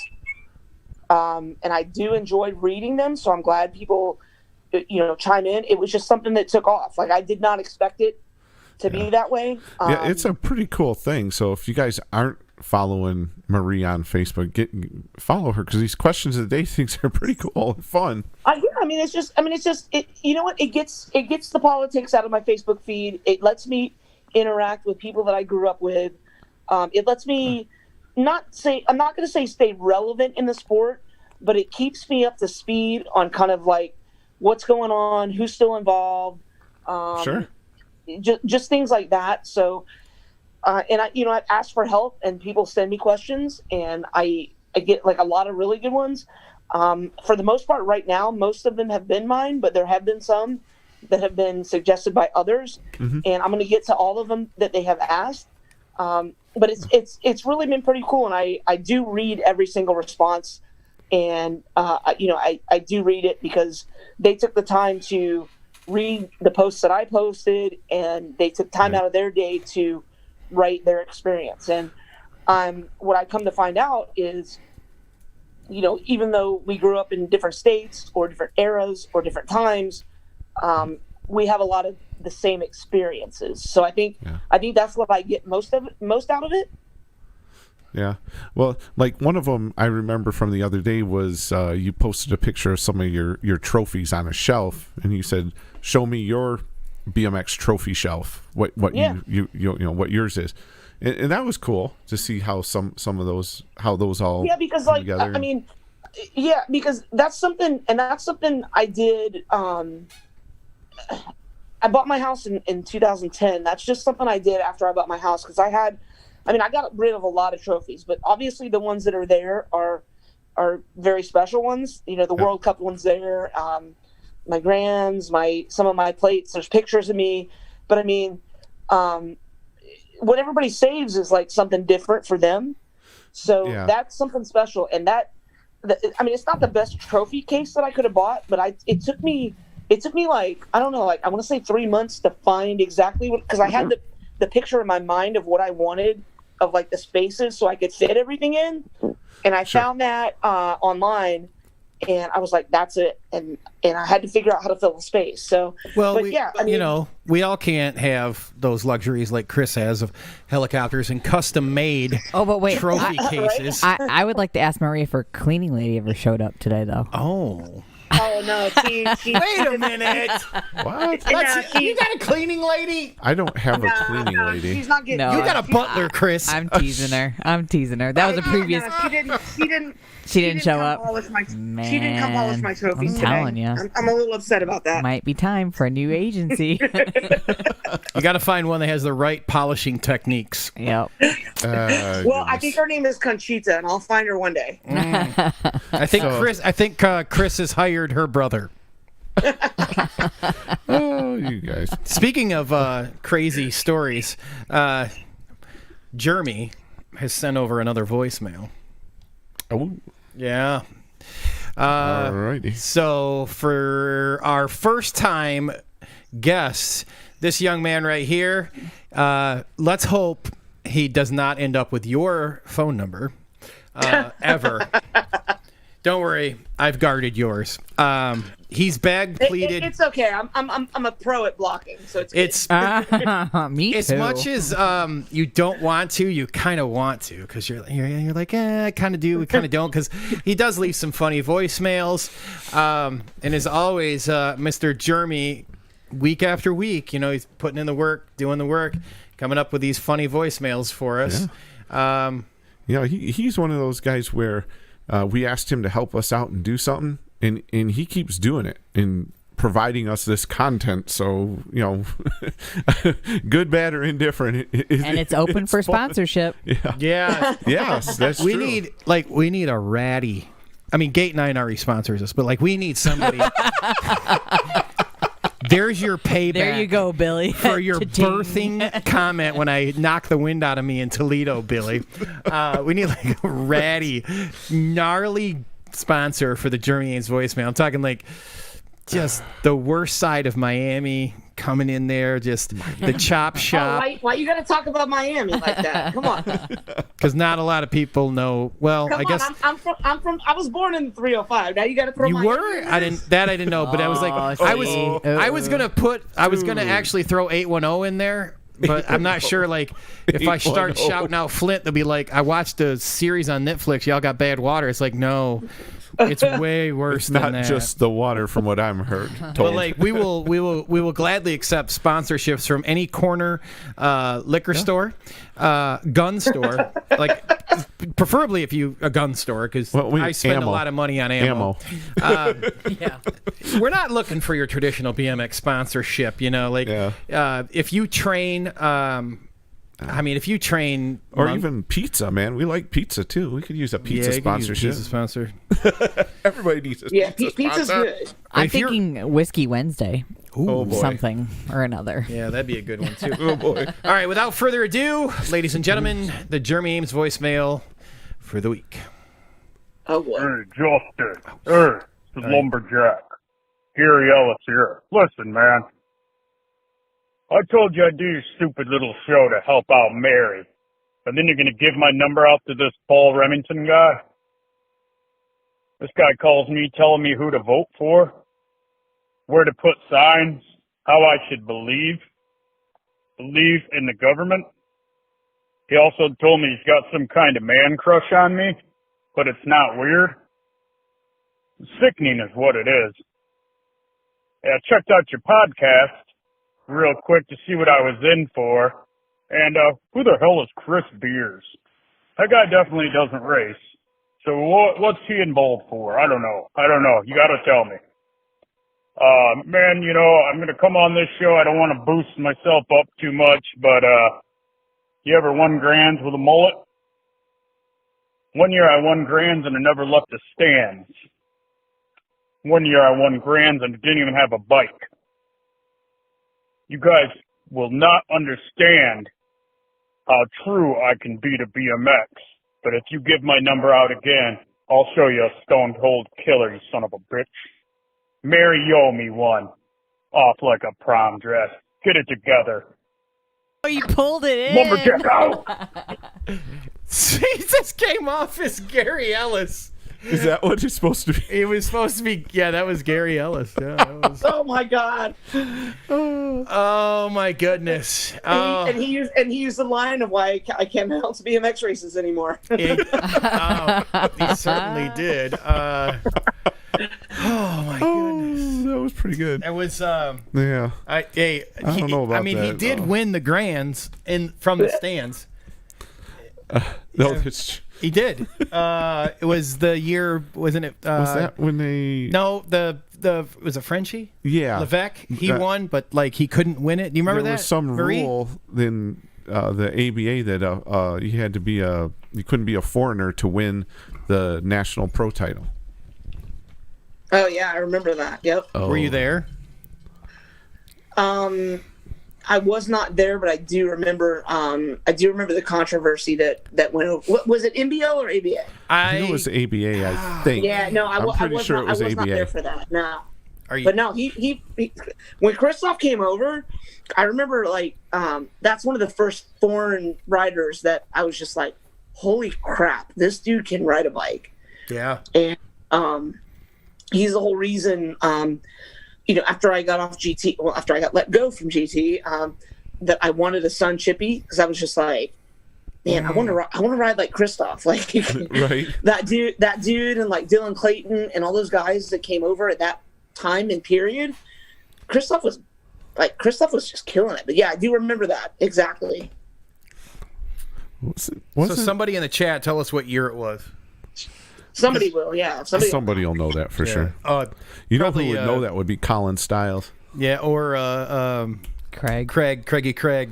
Oh, I'm telling you, we need to get Colin and Craig on for BMX trivia. So they can stump each they'll other. Definitely know. Yeah, you have to write all the questions though, Marie. I don't know.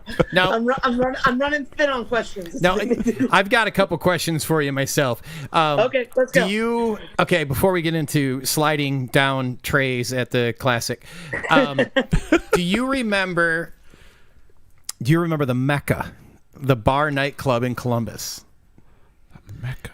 It was down the road from the convention center, and every year, like, I remember one year Jay Rich, he put on like a big show there. It was always like the after spot at the Classic. The one I remember is Mr. Mustard's or Mean Mr. Mustard's or Old Mr. Mustard. Yep. That's the one I remember, and I'll tell you if you want to hear another cool story. I'm going to share one when you're done. All right, I'm like 20 years old, so I'm not of age to drink yet, but obviously I can get into the club. It didn't really matter. And Todd Lyons' his brother was the manager there, or part owner or something. So I go there, and obviously I can't drink or whatever. And Susie Levan is in the bathroom with me, and she licks the stamp on her hand and stamps it on my hand so I could drink. It was like, woo! And we got Patrick wasted that night. But yeah, I mean, dude, the night after Columbus is just like a complete shit show. Oh, so the Mecca was another place that Todd's brother worked at, and it was a big warehouse nightclub. And Jay Rich was throwing something there, and I remember like my buddy and I drove down there, and this is when like Jenko jeans were super cool. Oh yeah. And you had to have those 32-inch bottom jeans, and soap shoes were pretty popular back then. If you remember soap shoes, yeah. You do. I don't. Gosh. Anyway, so we're going to go to this because like Jay Rich was handing out all these little pieces of paper for this thing. So we go. Flyers. I shit you not. I look at the thing and I was like, there ain't no way that this is what's going to happen here. It said Vanilla Ice. So we go, it's like a $12, like a random off-charge cover, and we go in, and this is when Vanilla Ice decided to like rebrand himself as like Limp Bizkit type shit. Oh my god, that was terrible. It was bad. Yeah, it was amazing. Next week, that's going to be the opening song. So anyway, we're there, and it was like the first time like my buddy and I we got to experience like all these pros. 'Cause I remember seeing like Ryan Nyquist. I'm like, holy shit, is he short? And like seeing Todd Lyons and like all of. I mean, actually, like it was you and your group there, man. Like all of them were there, and like my buddy and I, we're just hanging out, standing around, and we got just like you said, pretty. Patrick's wasted. We'll just put it. Our BAC was pretty high, and BAC was high. Okay. I didn't even know. Like this, is how little I knew about national race. I didn't even know I made it to the main the next day. So I go race. Then my friend's mom, which is how I actually know you, was because my little buddy that raced, his mom and you used to talk all the time. Denise and you guys would always talk in staging and around the tracks and stuff. So she's like, "What are you doing? You're supposed to go race." And I was wearing like some. Just whatever time frame shit. Soap like, shoes? No, I didn't have soap shoes, but I was wearing like some Jenko jeans, and I had to go jump in whatever rookie ass class and race. It was a good time. So let's talk about sliding down the hill. And before you do that, though, yes. Mo just wanted to say that it was the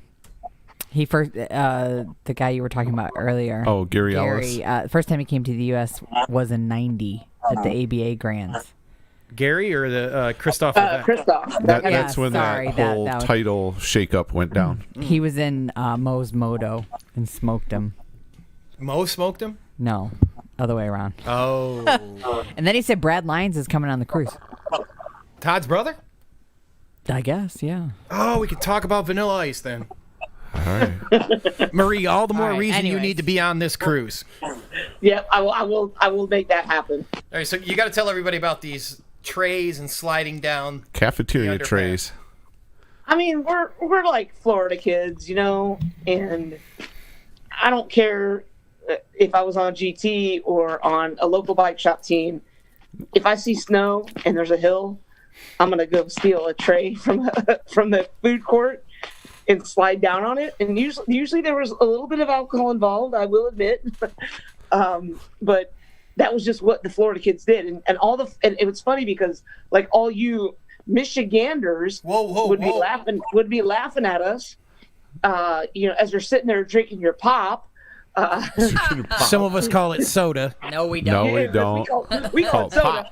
We call it so. I call it. We would be sliding down the hill just until they kicked us out. I mean, that's what we did. I mean, that was part of going to Columbus for me. was. It's like, yeah, I mean, Christmas like in Florida is very different from what you're going to experience up there because you guys typically have cold weather and snow. Like, Yep. I mean, we have like 90-degree weather and rain. I mean, it's just a very different experience. So every time I got to come up there and, go into the snow and do that, I did it every time. Yeah, It was a great time. Yeah. Huh? I mean, they were free free sleds as far as I'm concerned. Free sleds. It was great. We're gonna slide into our news, rumors, and gossip segment here, and you're welcome to jump in at any time.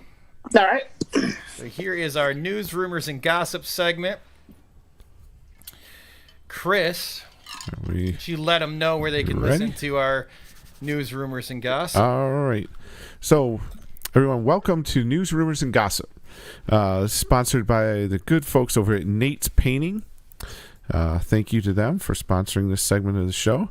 If you have any news, rumors, or gossip you want to share with the show, you got a special event going on at your track, let us know. You can email us at allthingsbmxshow@gmail.com. You can also message us on Facebook. In any way you can get it to us, let us know what you got going on. I know we have a few events going on here in the next couple weeks we're going to talk about in just a minute. But, if you got something special going on, if you're doing a fundraiser at your track, and, let us know. And we'd love to promote it, let share it with our viewers and all that. So allthingsbmxshow@gmail.com. All right. Who we got coming up next week? Here we go. Join us next week. Our guest is going to be Will Atherton and the crew from Derby City BMX. You remember we used to go there? Who? Remember why we used to go to Derby City every year? Well, it used to be the NBL Grands every year on Labor Day weekend. Yes. And I believe when is that's going to be? What, a week? Well, he's going to be on Wednesday, and then they have a national going on the following weekend, Yes, right? they do. So, You know what's funny is I'm sitting in my spare bedroom doing this because there's less of an echo in here. And I've got the closet open, and I have a ladder, and on the ladder it says Louisville. That's pretty funny. yeah. So Now- we're going to be talking with those folks next week Yeah. about what they got going on over at Derby City. And rumor has it that Thursday they will have the one and only Pro-Am Supercross race of the year. Oh, we're going to go on the big hill, huh? They are, and he's gonna. Their Will and company. They're gonna talk a little bit about that. So you guys make sure you join us next week and get all the deets on that. All right. So you Supercross riders, Supercross track riders. Chris, even if Get you're on not, there. just go do it. You're gonna go do it. Oh no! I'll chuck your ass. I'm down not that going down that big hill. with the prize, with the money that you can win. I'm throwing you down that hill. Dude, have you ever been to the top of one of those hills? It's Yeah, I pretty was in South intimidating, Carolina. man. Woo! It is- I would have loved to have had that opportunity to like go down that hill. Mm-hmm. It just wasn't available at the time. It's still there. And the girls that race it today. I'll go back to when Elise won one of her first Supercross wins was in Papendal, when she boosted that triple into the first turn. Massive. And, dude, I was sitting there just in like awe. I'm like, holy crap! I mean, that was. She was either winning or just like rubbing her face all over the turn, and I just thought that's just how I raced. It was always either win or lose. You win or you lose. Yeah. But the girls today, they've taken it to a whole different level than I ever expected it.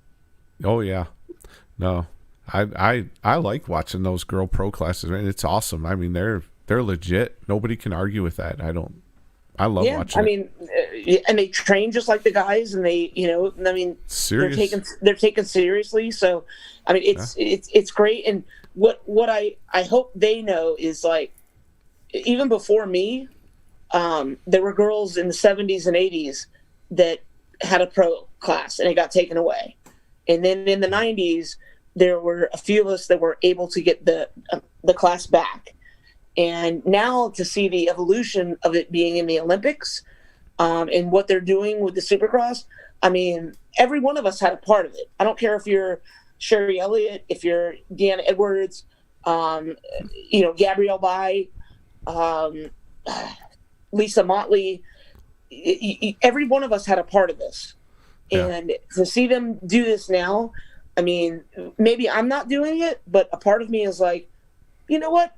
I kind of had a part in that. Like there's a reason that it got to this level. So I am kind of like excited about that. And I do watch. Like I love watching them ride. Like they're so fast. Yeah, it is something else to see. Yeah. For sure. Our next little bit of news here. All right. We've got we have the Becky Stevens Memorial Race coming up. This is a big one, and it's over at our friend's track in Lansing. And, we've got an additional sponsor for this one. So, all right. This is a game changer, folks. Make sure you guys get out there. It's going to be a great time. We have there we go. We have Sunbelt Rentals that stepped in. They're going to donate lights, so we're not racing with headlights and random glow sticks like we did at the last fundraiser. Cell phones, cell phone flashlights. It was so awesome, though, wasn't it? It sounded cool. I wish I could have been there. It sounded really cool. I didn't realize you guys were so bougie, but you're kind of bougie. Oh, well, no, sweetheart. No. We are bougie? Way beyond bougie. What's that mean? Nah. Is she giving us a hard time? We were out. What's that mean? Yes, I am, because that's what I do. We're so BMXican. We're out there racing in pitch dark, and we had flashlights. I think somebody had a blowtorch. I don't know, like lighters, crack lighters, you name it. We strapped them to our bikes and raced. And there was the spectators were like lining the corners and lighting up the corners with their phones. It was pretty fun. But we don't gonna have to worry about that now because Sunbelt came in. They're gonna donate lights. And here's how this is gonna kick off. The activities, because everybody likes to have room for activities, right? Yeah, it's Saturday, October 10th, Capital City Family BMX. That's why you have bunk beds, right? Because you like more room for activities. There's a Step Brothers reference. Y'all better get on that one. All right. But we're going to start the activities at 2 o'clock. We're going to do some foot down, punch Chris, catch Dude, Chris. I'm a foot down champion, by the way. So you better show up at that national up here. Dude, I took Barry McManus out in a foot down. That's definitely a title to have. Took him out. We are going to have we're going to do another flat pedal open race. The last one we did there, how many people were there, Melissa? Like 20, a lot. 24? Three motos? Yeah. 24. And we didn't play no games. We're like, look, we could run it this way with 6 in a moto, but we're like, we did three full gates. 3 full gates, because that's how we roll. So we're going to do another flat pedal open race.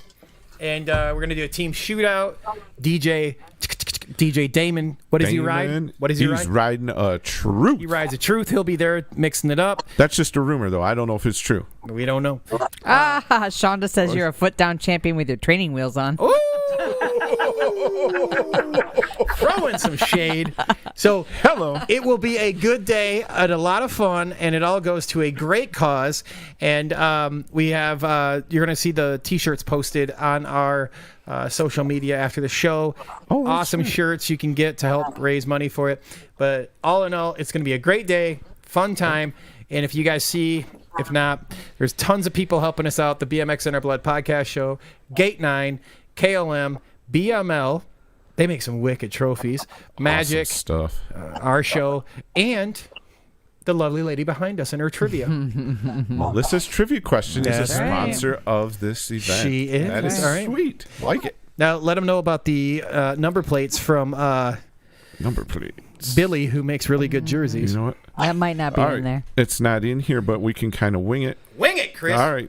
So if you want to help support, now are these? I got to ask questions. Right I don't, behind us. I know, but are the ones for Ron 25. McDonald?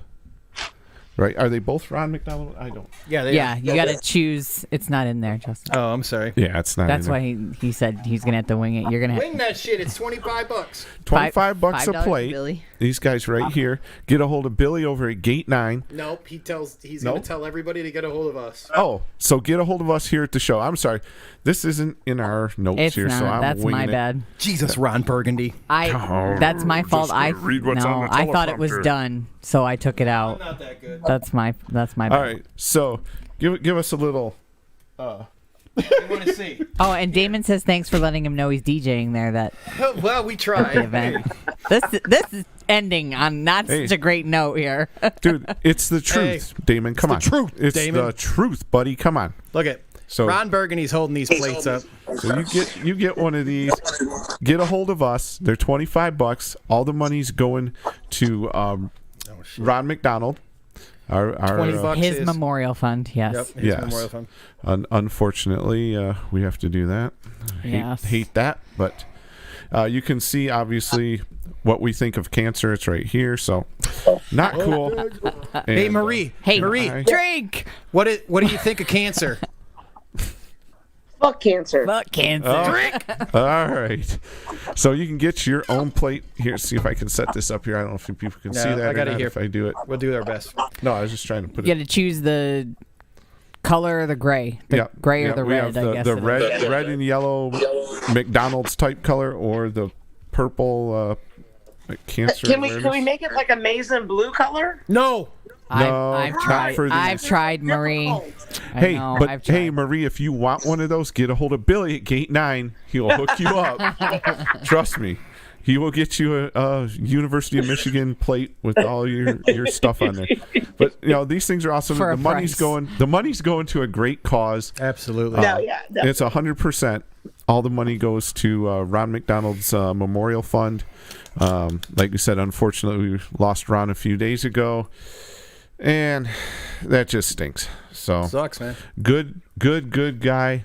All of us, had a lot of fun shooting a breeze with him for years. Yeah, our sympathies to the family too, by for the way, sure. and all the BMX Absolutely. family. All right. So am I going here? You're fine. Skip that one. Go Skip to down. All right. So this weekend, Oh, this is going to be a shit show. Worse than tonight. Gold Cup race at Akron, Ohio. Oh This my coming God. weekend. Anybody know who's from Akron? Who's That is Billy. my Man, Billy's getting- favorite track in the world. You're what? Whoa. Hey, I believe she said least. Did you favorite. just say least? Yes, least favorite track. You are going to have ever. a shit ton of people from there ready to. You're going to get is- some shade now. You know what? I'm telling you, I wish I could. it's cold, it's Drink. windy. There's the fucking blimp hanger, there's the rubber Drink bowl, again. and there's the soapbox derby track. And it's all a shit show. It's terrible. And Marie. I've been there as an amateur, and I've been there as a pro. That is my least favorite place that I've ever been to a BMX race. Oh. Ohio's gonna If you don't see me They are next going to week, excommunicate you. All right. Yeah. So anybody who doesn't like what's being said on this show, please contact Marie on her Facebook page. Her cell phone is 561. If you have if you'd like to share your feelings on this, you can. Her hit email is Marie. is www.fuckyourfeelings.com. Oh my god. Okay, so I'm sorry. The views and opinions on this show do not represent the vision of the All Things BMX show. Not at all. Yeah, Jen says it's going to be cold and windy. Dress warm. For sure. It's always like I would go try to jump the first jump, and I would get blown over every single time. And then they had the blimp hanger, so it was like Star Wars was happening.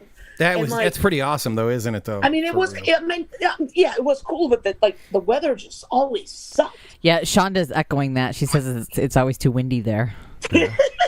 Well, how about this? How about this, Marie there. and Shonda? You bring your happy asses up here and race Akron and see if the weather is good or bad these days. Come on. I'd rather race Waterford. Okay, we're good with that. Yeah. Yeah, you can do that. We really can't have. I would definitely. If you're that close. Well, here's the thing. I would pick Waterford. But the funny thing is, between Akron and Waterford, they're like one of the only few tracks left that don't have the M layout or the paperclip layout. Yeah. No, I mean they're definitely different, different style tracks. So I mean, I'll give them that. But I don't know. There's just some. Maybe it was the fact that Akron. It's because it's Ohio. Fucking Ohio. Man, you guys. No, because it's TOSU. That's why. I don't know what that. I'm so dumb. I'm so dumb right now. I don't know what that is either. Hey, you know what? TOSU is like one of their players committed, and he called it like B Ohio State, and they don't say that, but he did it, and it's a joke amongst Michigan fans. Oh, okay. So, yeah, That's why we don't know what they're talking about, Justin. Thing. Well, it's kind of like how Michigan used to call Michigan State little brother, and then for we still do. You can, but for a decade and a half, we stomped your ass. Yeah, but didn't they also used to call like Moo U or something like that? Huh? Moo U. Oh my God, that game when we were winning and there was only 10 seconds left. Shh, no. I don't want to relive that one. No. I lost like 5 years. I was there. I don't. Appalachian Valley State, son. God. Appalachian Valley. That's all I have. Appalachian. I don't give a shit. Appalachian, got your ass whooped. Hey, I think we have I was at my birthdays to friend's talk house about. in Titusville watching that game, and I was going through there's 10 seconds. I'm going through all the ways we could lose the game. I'm like, okay, this could happen. This could happen. What happened was none of those conclusions that happened, and I was just like. Yeah, it was awful. All right, moving on. Where were you at? Where were you at in Titusville? Hey, I just want to throw this out there. There is an entire generation of kids that are approximately 17 years old that only know about Michigan State whooping Michigan's ass. Yeah, well. Yeah. No, I believe there's a generation lost every year. No, we did go through, and yeah, his name is Harbaugh. It's Jim Harbaugh. All right, hey, back to I BMX. think we got some birthdays. Oh, we have a sideshow. We have such an amazing. Yeah, we have to get back to BMX. Oh. Hey, that can be in the after chat. Just for you college football fans, on Tuesday, we will be talking college football with Marie. Yeah, we could have a totally new show. It would be awesome. For those of you that sit on the couch after you beat your ass and fall off your bike, watching college football, join us for shit talking on college football. Right. That would be pretty popular, I think. It would be right now. Oh my goodness, this is taking a total left turn here. All right, back onto track. Let's get back on the track. We're off the infield. What do we have left? Happy birthdays. We do? Yeah, we got some birthdays listed out here. We haven't gotten through the news yet, sweetie. No, we got the news, right? Well, we covered. All right, you know what we got to talk about real quick is the foot down contest. No, You're going to lose all things BMX show masks. We're going to do that? There they are. Throw them up there. Let's ship one to Marie. All right, Marie, we'll send one of these your way. All right, There's a banana behind those masks. They are very comfortable. All right, so yeah, but then banana matches this, so that's good. I know it's typically like a banana in any kind of hammock. All right. Let's get back to the thing. right. All Birthdays. Things BMX Show this wrapped masks. They're $12 if you want them sent to you. $10 if you see us somewhere, and we'll have them with us. We'll be in Akron this weekend. Akron, go check I'm out. sorry, my condolences about going to Akron, by the way. God damn So it. go- Will you be a regular feature on our show? Go to stop by the pits this weekend. See Justin, Melissa. Get yourself a mask if you don't have one. Help support the show. We would really appreciate that. If you have any And we may diet, have a handful of them down in at Charlotte BMX in Punta Gorda, Florida, in a couple 3 if weeks. you see Billy, make sure you bring some goddamn Diet Mountain Dew and Jack Daniels. All right, birthdays for this week. Birthdays. Here we go. So, from some of our best fans, favorite fans, and any fans that we have, Mr. Mark Beeman, the father of super stud Alita Beeman. Yeah. Happy birthday. I'm still trying to get him on a set of 1200s, a.k.a. just a DJ. Because he did back in the day. Our good friend Brad Davis over at Vert Village, a.k.a. Motor City BMX. Happy birthday, Brad. Ben Kavner, happy birthday. Brooke Beast Mode. Happy birthday, Jason Wagner. He's a killer on Cruiser, just so you guys don't know. He's a beast. I had to chase him around Fort Wayne a few months ago. Insane. And Clay Baker, happy birthday. Renento Silva, happy birthday. Brandon Roherick from Standard, happy birthday. Christy Walser, happy birthday. John Gooden, happy birthday. One of our sponsors, Holly Power Sports, Pam Bliss. And last, but definitely not least, our biggest fan. Number one fan. Number one fan. Drake. Drake Robinson. And he's one of the newest members of the All Things BMX Show race team. Yep, him and his dad. Him and his father, Noah. Yeah, they took a trip with us down to where, Melissa? Right here on the shirts. Well, we made our first stop at Fort Wayne BMX for the Carson Memorial Race, Carson Stoffel Memorial Race, and then we headed over to Higher Park in Warsaw, a.k.a. hit up the Saw. The Saw. Which was a great track from what I understand. So that is Rad Robinson. Yes, Drake Rad Robinson. Drake? Yes. I forgot his nickname. See, Paul's an announcer too. That's Marie. right. So he gets all the nicknames. Happy birthday, Drake. Happy birthday, Drake. And I'll tell you what. Welcome to the team. Drake and I made a deal. I gave him a brake cable as long as he never sets down racing again. So if you haven't scrolled back to follow the chat, but he mentioned something in the beginning of the chat that he thanked us for the brake cable and said that it 100% makes him faster, and I can't remember if he said more concentration or confident. But more confidence. He did read it. So yeah. Hey, awesome. There you go. I gotta get it one only of those. takes a brake cable, people. I need one of those brake cables. All right. I just need a break, so can we get one of those? I've been saying that for the last 20 years. All right. It is time. Right. What time is it for? It is time for Oh, I gotta decide which question. Melissa's trivia question. Okay, Marie, don't answer anything. Do not answer. Yeah, we have. Oh, shit, because I probably know the answer. Well, you will, yeah. Hopefully. Of course. So we got some goodies to give away. I do. Oh, you got a whole handful of stuff. She's got a there. shitload of stuff back there, doesn't she? Hey, well, let's shout out some of these folks that gave us the things here. Oh, there goes my microphone. Uh-oh. Breaking. Do you need help? No, I'm good. You got it. Melissa can improvise. Okay. I just had to stand up. My butt cheeks go to sleep after go 2 numb. hours. All right. I'm not built for sitting on those little seats like the rest of y'all. So we got some T-Bone Nation It's a great t-shirts. BMX reference. Well, it's true. I don't have the butt for it 100%. So T-Bone. You have And a there's- glorious ass, there's Melissa. Thank you have you, a glorious dear. ass. You can yeah. Oh, this one's cool. Marked. Exactly, Marie. Marked safe from T-Bone. Yep. Got that one. And then there's a Kev coat because it is kind of cooling down. So Kev coat's giving us your beanie. We got a couple of hats beanies left. And then there's a sticker pack there from Mandingo and T-Bone. I can't even remember what else. Oh, Moe's Cruise, the Right Direction team. Yeah, we got Our friends at Mandingo Pickles. Gotta go get you some of HT them. components. Anyways. Okay. Let's see if I can decide which question I want to ask.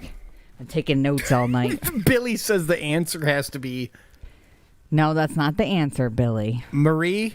What's the Don't word drink. to drink? What's what? What's the word to drink? Fuck. There we go. Okay. Okay, cool. So All right, so we'll go with this one. A two-part question. In the beginning of our Marie telling her story, she mentioned a particular bike shop in Miami that was a sponsor of hers. I would like to know the name of that bike shop and what bike was first purchased there. Ooh, that's Ooh, a two-part question. Gotta have both. You guys pay attention. Well, I Try. do. She does. She does. We don't. At least Shit. somebody does. We barely hold the Somebody's whole got- thing together. Somebody's got to keep this thing on track. That's why she's the producer. Yeah. All right, my chat is cleared, so I'm ready. Whoever's first, and Marie, if we want to give her shout outs while we're waiting. Yeah, I do want to give a shout out. I want to say thank you to. Oh dang, Emily got it. Okay, sorry. Hey, we got Go ahead, somebody. Already? So who got it? No, Yeah. no. Let her give her shout outs. Yes, please. Oh, I was gonna Please come do back that. to it. All right, No, shout please outs. do that. I want to give a shout out to everybody that has ever let me, encouraged me, let me stay at their house, given me a helping hand, encouraged me, especially as being a female in BMX, to just keep doing what I was doing. Especially like my sponsors. I do want to give a shout out to, I don't know if you can see it, Rick at Standard. Yep, there you go. And I think I got it here, Lisa at Yes. When I got back into BMX announcing, I didn't know what I was going to do. And they were the first two people that I called, and they overnighted me shirts so I could look like I belonged to the BMX race again after 16 years. So, yeah, I do want to give a shout out to the Winter family, to Brian Fell, to all my friends, and to all the people that, even just took the time to like watch this because I was on it tonight. I just think it's cool. So I want to give, I'm going to miss a bunch of people, but I do want to say that. But yeah, this was definitely, I was excited all day about it. So I'm glad, I still feel fortunate that you guys wanted me to be here. So I'm very excited. Well, Awesome. We're excited to have you. So Yeah, like way Equally. yes, absolutely. Sure, for Thank sure, you for sure. explaining that, Melissa. Yeah, for sure. like, Mutual. All Go day- blue. All day I'm like, all day I'm. That's all you had to say. You could have been just like, go blue. I'd be like, all right. yeah, we're yeah, good. yeah. Keep hearing all yeah, this we're good. University of all Michigan day I'm stuff thinking. going on. I'm working on the like in between like work stuff. I'm thinking Conference calls. Holy shit! Like Marie's gonna be on our show. Holy God! Like I'm not that big. No, of a you deal. don't understand. Like it was the most influential time.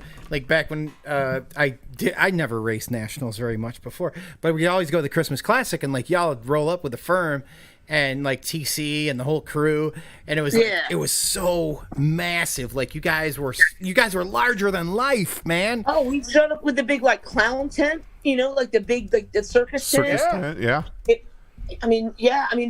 did everything. They did everything right. So, I mean, I don't want to say this or anything, but you guys weren't as cool as Standard. They gave me they gave me a beer koozie when I dislocated my finger. Wow. dude, no, Rick was Standard. Like, I'm kidding. I was gonna say a beer. No, Rick. No, he really Rick did, though. He Rick did. Rick is a dope dude. He is.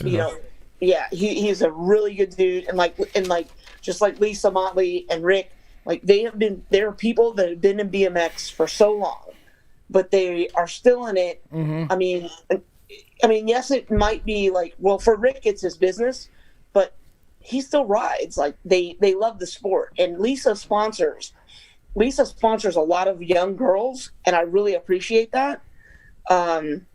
Because a lot of teams, they don't pick up girls just because there's not the rider count or whatever. So, that's why I wanted to give them my two, shout outs. But you're right. Like, I don't know. It was, you guys were big. You guys were larger than life. It was yeah, definitely. Cool back in the I day, definitely for sure. do not take that for granted at all, especially now that I'm gotten older, that than dirt. But no, I don't take that for granted at all. And now I only appreciate it even more. Awesome. Cool. Well, we appreciate you Yes. joining us, and you know, this doesn't happen without like people like you coming on and joining us. And gosh, yeah. at the very last minute, as you can see, we got our friend Will, and he wants to know, Marie, is there any chance for $1,500 you are gonna do the Supercross hill? Any chance? We're gonna sign up. Let's Is leave that- every. Let's Is leave. that what the purse is? That's the winning. You know what? I'll tell you what. We If could there leave was it on a Supercross- cliffhanger. Yeah, I'll tell you this. This is the honest truth. If there was a Supercross hill close to me, I would probably go do it for free just to see if I could do it myself. Sarasota. But that's not close to me. That's like Oh. 3.5 hours away. Oh, Chris and I don't know Florida. We think it's like Yeah. Michigan. We're like, hey, we live here. Yeah. Here. No, I mean, here. if- We just go this way. If I was like to tell you I was going to drive to Georgia, I would be like, all right, I'll see you in 6 hours. Like, it takes me 6 hours to get out of Florida. Like, Florida's just a huge moly. state. yeah. But if there was a close track, I want to say like my inner like little BMX girl would just want to go see if I could do it. I might break my face off. I might like do something terrible, but I want to see if I could do it. So Well, I don't want to. there would not need to be any money involved. I would just want to see if I could do it for myself. I don't want to throw it out there, but I'm going to. But I'm just saying. Okay. Charlotte BMX, October 22nd. Yes, that's Chris, Melissa, myself, and Jason. We will be there. Yep. So we would all right, like. I have a place to stay. This is already You do? kind of lined up. You do. I know you do because you know who has it. You know who has it. Let's make this happen. And look, Who do you know who has it? it doesn't matter. Regardless, I have many cameras and many leather-bound books, and we will make this happen. Yeah, see, the thing with that race is it's going to be Amanda Carr's last race, Yep. and the people that have been talking to me think it would be cool if we had like a It would couple be. different generations like going down the hill. I mean, even if I didn't race, but if I just rode down the hill Let's just do it. with her. So, Let's do it. and I don't have a bike right now. I'll give you but mine. I would say we can get you one to borrow. You know what? I'll give you Chris's. He's got this. He's got this really expensive old ass bike. What is that thing? Nothing he's taking to Florida. I'm not taking it to Florida, but yeah, no, I have Fuck a, you ain't. You're gonna take it for her. I have a Patterson. He's got a Patterson. You can roll that thing around. I don't know what it means, but Yeah, no, I mean, yeah, no, I definitely wanted to be there because that would be Thanks, really buddy. cool. It'd be like, a couple generations of, and I never got like a proper, I don't even want to say like a proper retirement, but I just quit, We'll give you I one. was just done. Yeah. So she's getting like a proper retirement, and she's done, Amanda has done amazing things, especially like running that track, Yeah. getting the Vincent Gate, doing all these things. That track looks in pristine condition, so it would be really cool. And I, We should get her I do on have a here. place to stay, so it is in the works. It's not something that I have written off. I'll bring an extra bike. I can borrow one. You don't have to bring an extra bike. I can borrow one. I mean, you're kind of a baller. I know you can, but I'm just saying. No, I'm not. I'm not saying I'm a baller, but somebody will loan me a bike. I mean, it's not that hard. So what you're saying is you really don't have an excuse not to do it. Got your ways. Damn it! Can I- God damn it! Boom. Ladies and gentlemen, we want to thank you all for joining us this evening. Can I give the winner Yes, the winner of the trivia question Oh shit! before Yeah. you sign and off? the answer. Thanks. Before Chris signs off. Sorry, you guys. Justin's like, all right, come on, after chat. We want to have Gotta go some to the fun. after chat, you bet you want to join. All right. right. So thank you to everybody who participated, but Emily Schaefer wins. I saw All her right. response first, and the answer was B&B Bike Shop, and it was a Mongoose bike. Damn, son. So, Nice. Emily, Facebook message me or the show your address, and we'll get that stuff out to you. get you out. Thank you so Promise much. Chris is not going to show up naked racing alligators. No, definitely Ooh, I not. want to see that though. No, you don't. You do. No. All right, now you can sign off. Chris, All right. sign us off, Chris. Man, this is something else tonight. Holy Holy cow. All right. So before you go, make sure you like us on Facebook and share the show. We need to grow. Hey, that rhymes. Share the show. We need to grow. That's going to be your tagline. It's going to be on your next shirt. No. So make sure you like us on Facebook. Give us a thumbs up. Subscribe to our YouTube channel. Ring the bell. Like the video on the YouTube channel. All this stuff. We're also on Twitter. We're on Twitch. We have a podcast version, which is the exact same show. It's just audio only. It's brought to you by the BMX in Our Blood podcast show by Joe Doherty. Yeah. Can I say one more thing? Absolutely. Go for it. Support those who support the sport. So support this show if you love BMX, and tune in and get your friends to tune in, because this is the kind of dialogue we need to talk about our sport and to promote it. Even if it's just reminiscing about old times, this is what we need. And just like I said, support those who support the sport. So thank you. Definitely Awesome. Give these guys a like and give it a try. Thanks, Marie. Thank you, Marie. And thank you, Yep. Marie, for joining us tonight. Yes. We really appreciate you taking time out of your day to spend time with us. If you have any news, information you want to share with the show, something special going on at your track, email us at allthingsbmxshow@gmail.com. And what was the one that I said? Oh, the podcast now you can get on Alexa Everything. And Stitcher. Go look for us anywhere. Anywhere you get a podcast, look for All Things BMX Show. Again, everybody, thanks for coming out tonight, listening to us. We really appreciate every one of you doing that. We want to say rest in peace to our buddy Ron McDonald. Amen. Sorry to see you go, brother. And God bless everybody. Have a great night. Thank you guys for having me. Thank you.